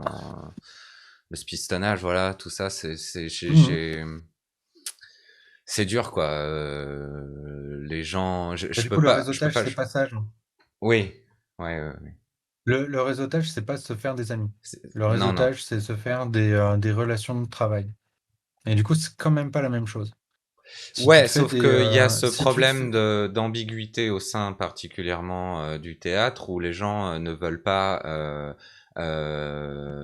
ne dans le veulent pas cinéma, t'as la même chose. afficher ça Ouais, ouais. comme uniquement des relations professionnelles et veulent tous se faire croire entre eux que non, non, non, c'est tous des relations amicales et on est tous amis entre nous et tout ça.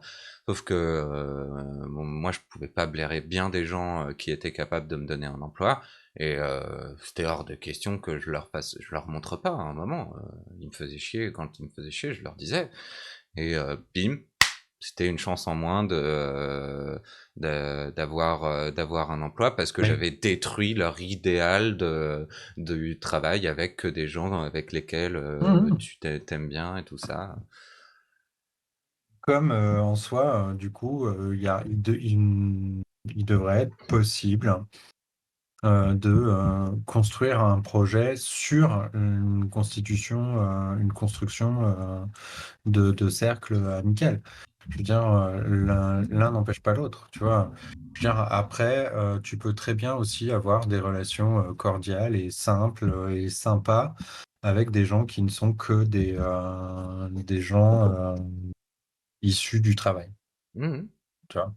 Moi, j'ai bossé avec des gens avec qui j'avais pas forcément plus d'acquaintance que ça, mais par contre, on s'entendait quand même suffisamment bien pour se dire c'est cool de bosser ensemble. Mhm. Au Carrément. quotidien, on se serait probablement pas particulièrement entendu, mais c'était cool de bosser avec eux. Mhm. Faut le mériter en écrasant tes idéaux. Ouais, ah, ça c'est justement quelque chose que j'ai du mal à faire. Après, il y avait un mec avec lequel je m'entendais pas du tout à l'école dans laquelle j'ai fait. Euh, on a joué ensemble plusieurs fois. On s'est répété plusieurs fois qu'on s'aimait pas. Mais à chaque fois qu'on jouait ensemble, c'était pète sa mère. J'adorais jouer avec lui. Parce que ben, lui était du genre de moi dans le sens où il écrasait pas ses idéaux. Donc voilà, on se disait franchement qu'on s'aimait pas, des fois on s'engueulait, des fois on se prenait de côté l'un l'autre parce qu'on avait quelque chose à se dire et c'était généralement pour finir en engueulade. Euh, et malgré tout, quand on jouait ensemble, c'était plus de sa mère. Mais on arrivait à marcher ensemble parce au moins d'une certaine manière, je l'appréciais parce que je savais qu'il était honnête avec moi. Donc, enfin, j'appréciais cette honnêteté. J'appréciais pas le mec parce que voilà, j'aimais pas, on s'aimait pas. Mais quand je jouais ensemble, j'avais pas de problème d'ambiguïté où j'étais là, ok, je l'aime pas, mais on joue ensemble et on faut pas qu'on se le dise, etc., etc. Ouais. Non, on savait qu'on s'aimait pas, on jouait ensemble et puis voilà, c'était marrant. Et d'une certaine manière, on devrait pouvoir passer au travers de ce genre de trucs dans le contexte du travail. Ah, mais ouais, Particu- clairement. enfin voilà quoi. Particulièrement parce que lui et moi, on avait des objectifs similaires. C'était se construire une carrière et tout. On était capable de reconnaître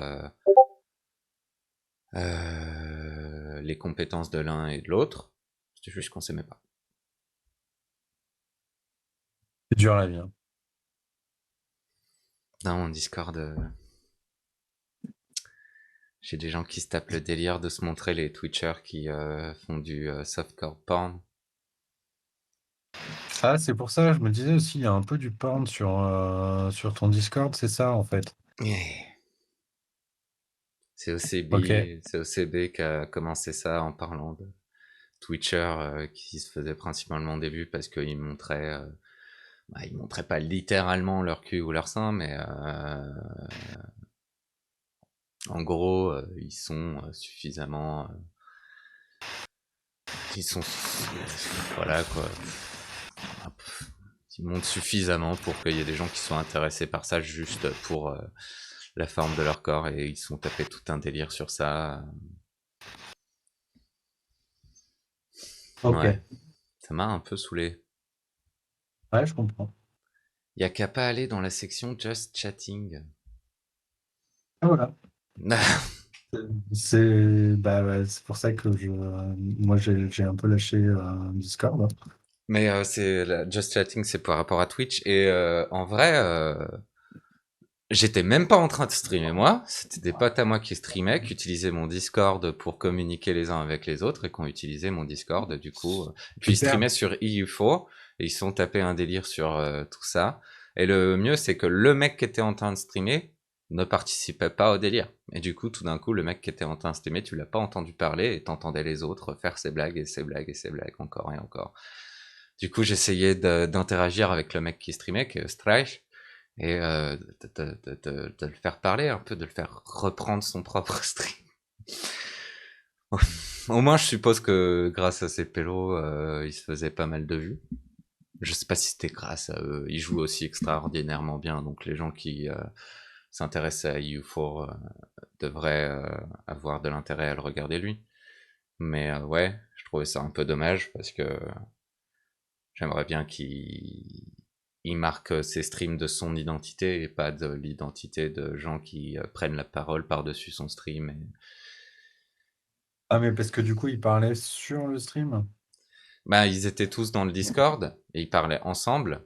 Ouais. Et lui a fini par beaucoup moins parler du coup quand ils sont partis dans ses délires. Faut voir le verre à moitié Voir le plein. faire à moitié plein. Oui, Par bah du rapport à coup, quoi? bah, par exemple, il est proche de devenir affilié. Donc je vois ça et je Hein. suis content pour lui. Mais j'espère qu'il pourra définir son propre type de stream, qui aura sa propre personnalité, plus que la personnalité de ses amis friands de blagues de cul. Ouais, mais ça, c'est les copains friands de blagues de cul, hein. C'est comme l'oncle gênant. C'est... Tu peux pas faire grand-chose contre, en fait, hein. Hmm. Ah, après, j'ai toujours plus de facilité avec les copains friands de blagues de cul que le copain, que l'oncle raciste qui fait des blagues sur les Arabes. Ça, j'ai plus de mal. Ah bah, raciste, ouais. Voilà, après, t'as des fois des ongles qui sont juste gênants. Jean Picard stream. Ouais, voilà. Il y a des gènes que j'ai plus de facilité à surmonter que d'autres. Ouais, ouais, bah, normal, hein. Ok, faudrait que... Ferme ta gueule, Discord. 2 secondes.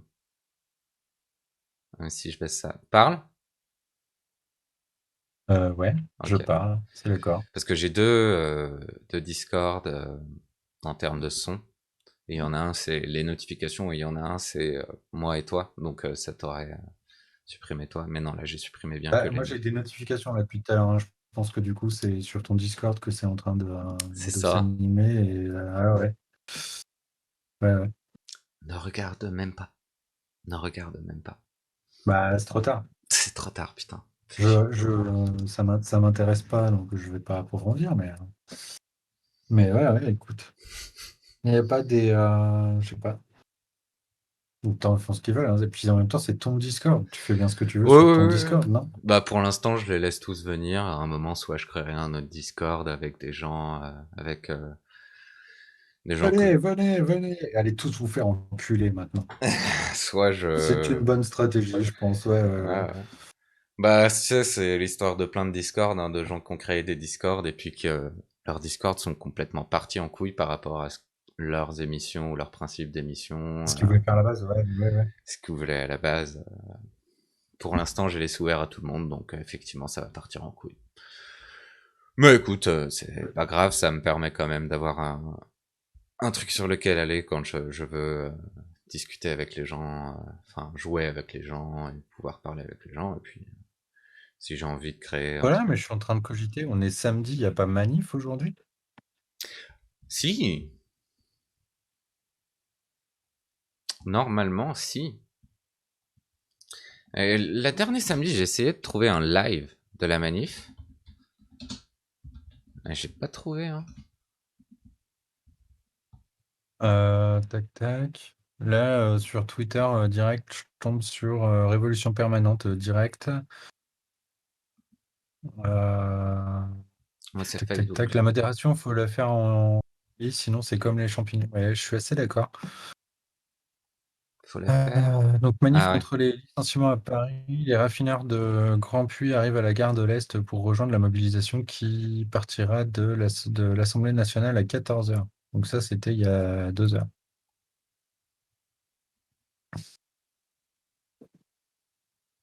Allons voir le live de Révolution Permanente. Tu veux que je l'affiche? Bah tu peux, ouais, ouais. Ah, je l'ai trouvé sur Facebook, mais c'est la même, hein. Bah, ça doit marcher aussi. Je suis plus Twitter que Ouh, Facebook, mais putain. Excusez-moi pour ça. Attends, voilà. je vais cacher la fenêtre pendant que si j'y arrive. Non, je peux pas la recadrer sans la montrer. Bon, bah, désolé pour ça. Hop, c'est relou. Et c'est bien ça. Ça rentre pas dans le cadre. Et si j'allonge là, tu regardes ça, ouais, bref. Est-ce que Bon, tu fais quelque chose là? tu vois pas? Non. J'ai recadré. Ah, bah voilà. Il y a Mélenchon qui parle, Oh, qui a parlé. Il y a 27 minutes. non, mais j'ai une vidéo là, mais c'est pas un direct, c'est une vidéo avec des minutes. Fais halte plus Envoie mal, drag. envoie mal le lien. Fais Alt plus drag sur OBS.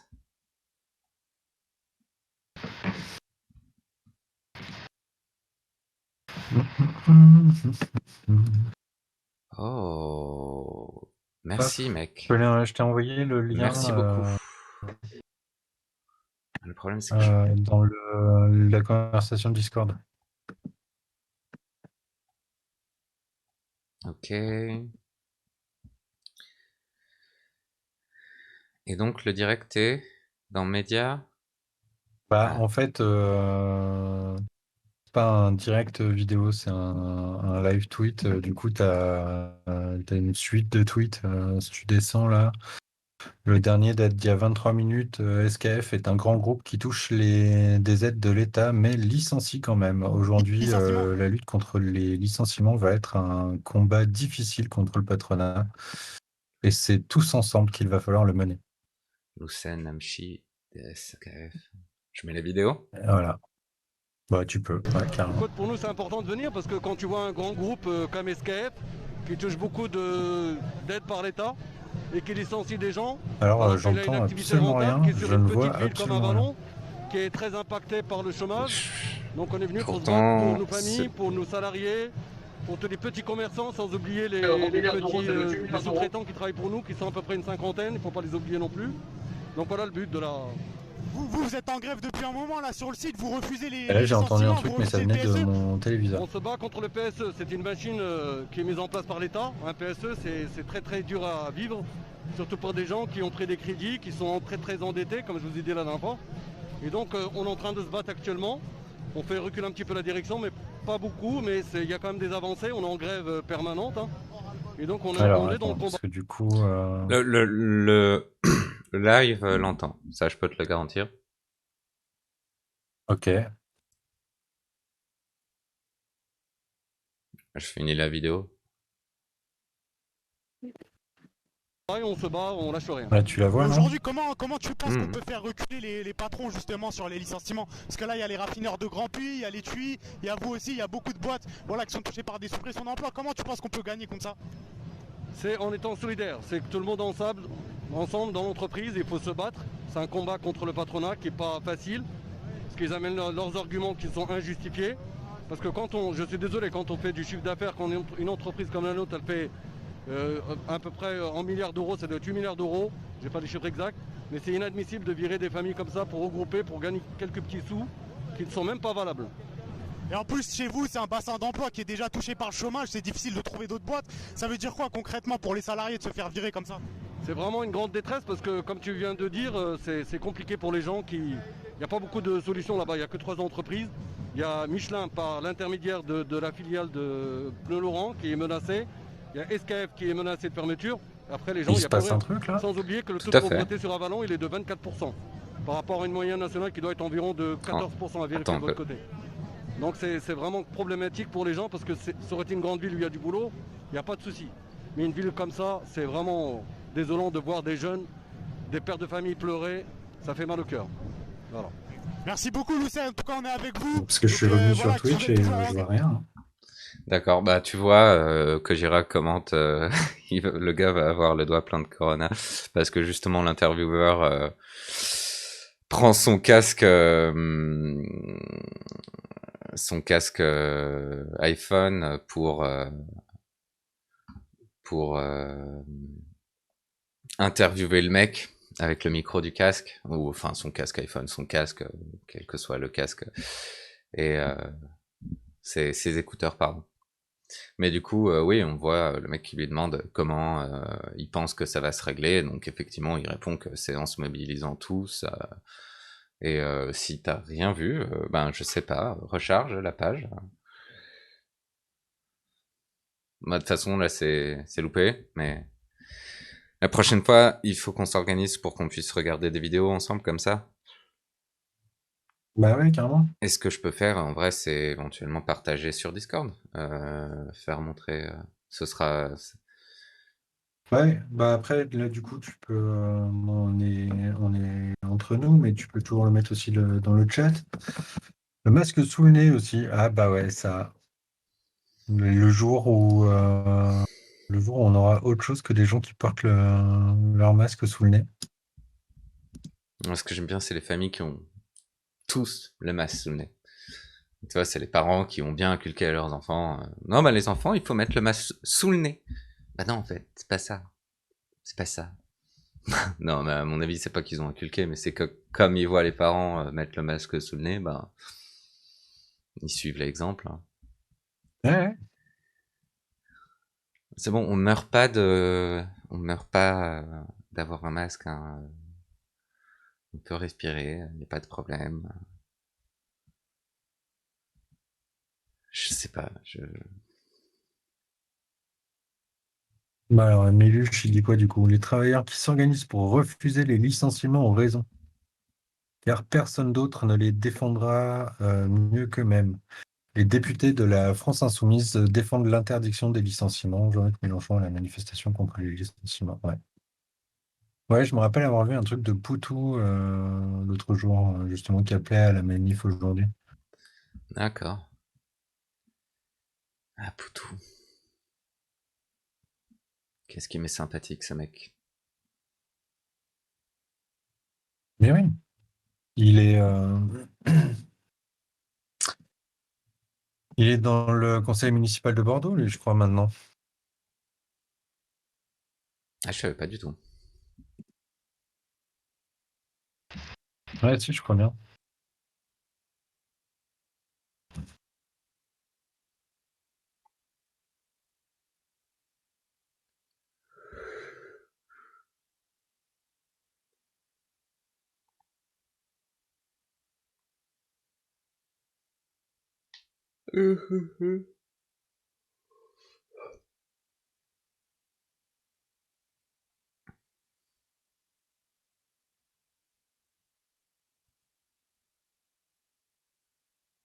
Élection municipale.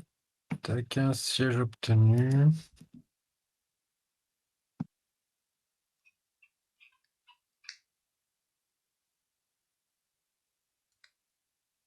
Si je comprends bien, là, ils étaient en troisième place aux élections municipales. Enfin, le NPA était en troisième place aux élections municipales à Bordeaux et du coup, il doit siéger au conseil municipal de Bordeaux. Oui, Cool. il est conseiller municipal de Bordeaux. Cool. Cool. Ouais, il s'est associé. J'ai rien d'autre à dire, mais cool. Il s'est associé. Il s'est associé. Alors, si je dis pas de bêtises, tac, tac, avec la LFI. Et du coup, ils ont réussi à obtenir 9,39% des voix, soit 3 sièges au conseil municipal et un au conseil communautaire. D'accord. Ok. Ça va, j'avais peur que tu dises ils se sont associés avec Goldman Sachs pour... Non, Non, ok, non, non. ça va. Ils n'ont Ouais, pas abandonné leurs le idéaux. nouveau parti anticapitaliste s'associe à Goldman. J'aurais trouvé ça étonnant quand même. Ça aurait Mais été... du coup, ouais, on a réussi à faire entendre la colère sociale et faire la différence, la démonstration, pardon, que Bordeaux n'est pas qu'une ville bourgeoise. C'est donc la première fois que Philippe Poutou obtient un mandat électif. Ok, ok, Très bien. ok. Bon, bah, de toute façon, on est arrivé à la fin, donc on va arrêter là. Mais... Ah, c'est l'heure du goûter. Oh putain, c'est l'heure du goûter. Et ouais, et On aime le goûter. c'est l'heure que tu fasses la bouffe aussi. Oui, c'est vrai, j'ai un curry à faire. Ouais, j'ai hâte de manger ton curry. Donc Oui, j'ai... bah demain. Ouais.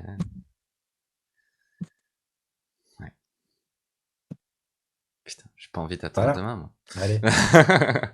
Allez, bisous le chat, bisous tout le monde. Ciao. Passez un Bisous à excellent tous. moment Amusez-vous bien. Passez un bon week-end. Tout ça, tout ça. et prenez soin de vous. Et portez le masque sur le nez.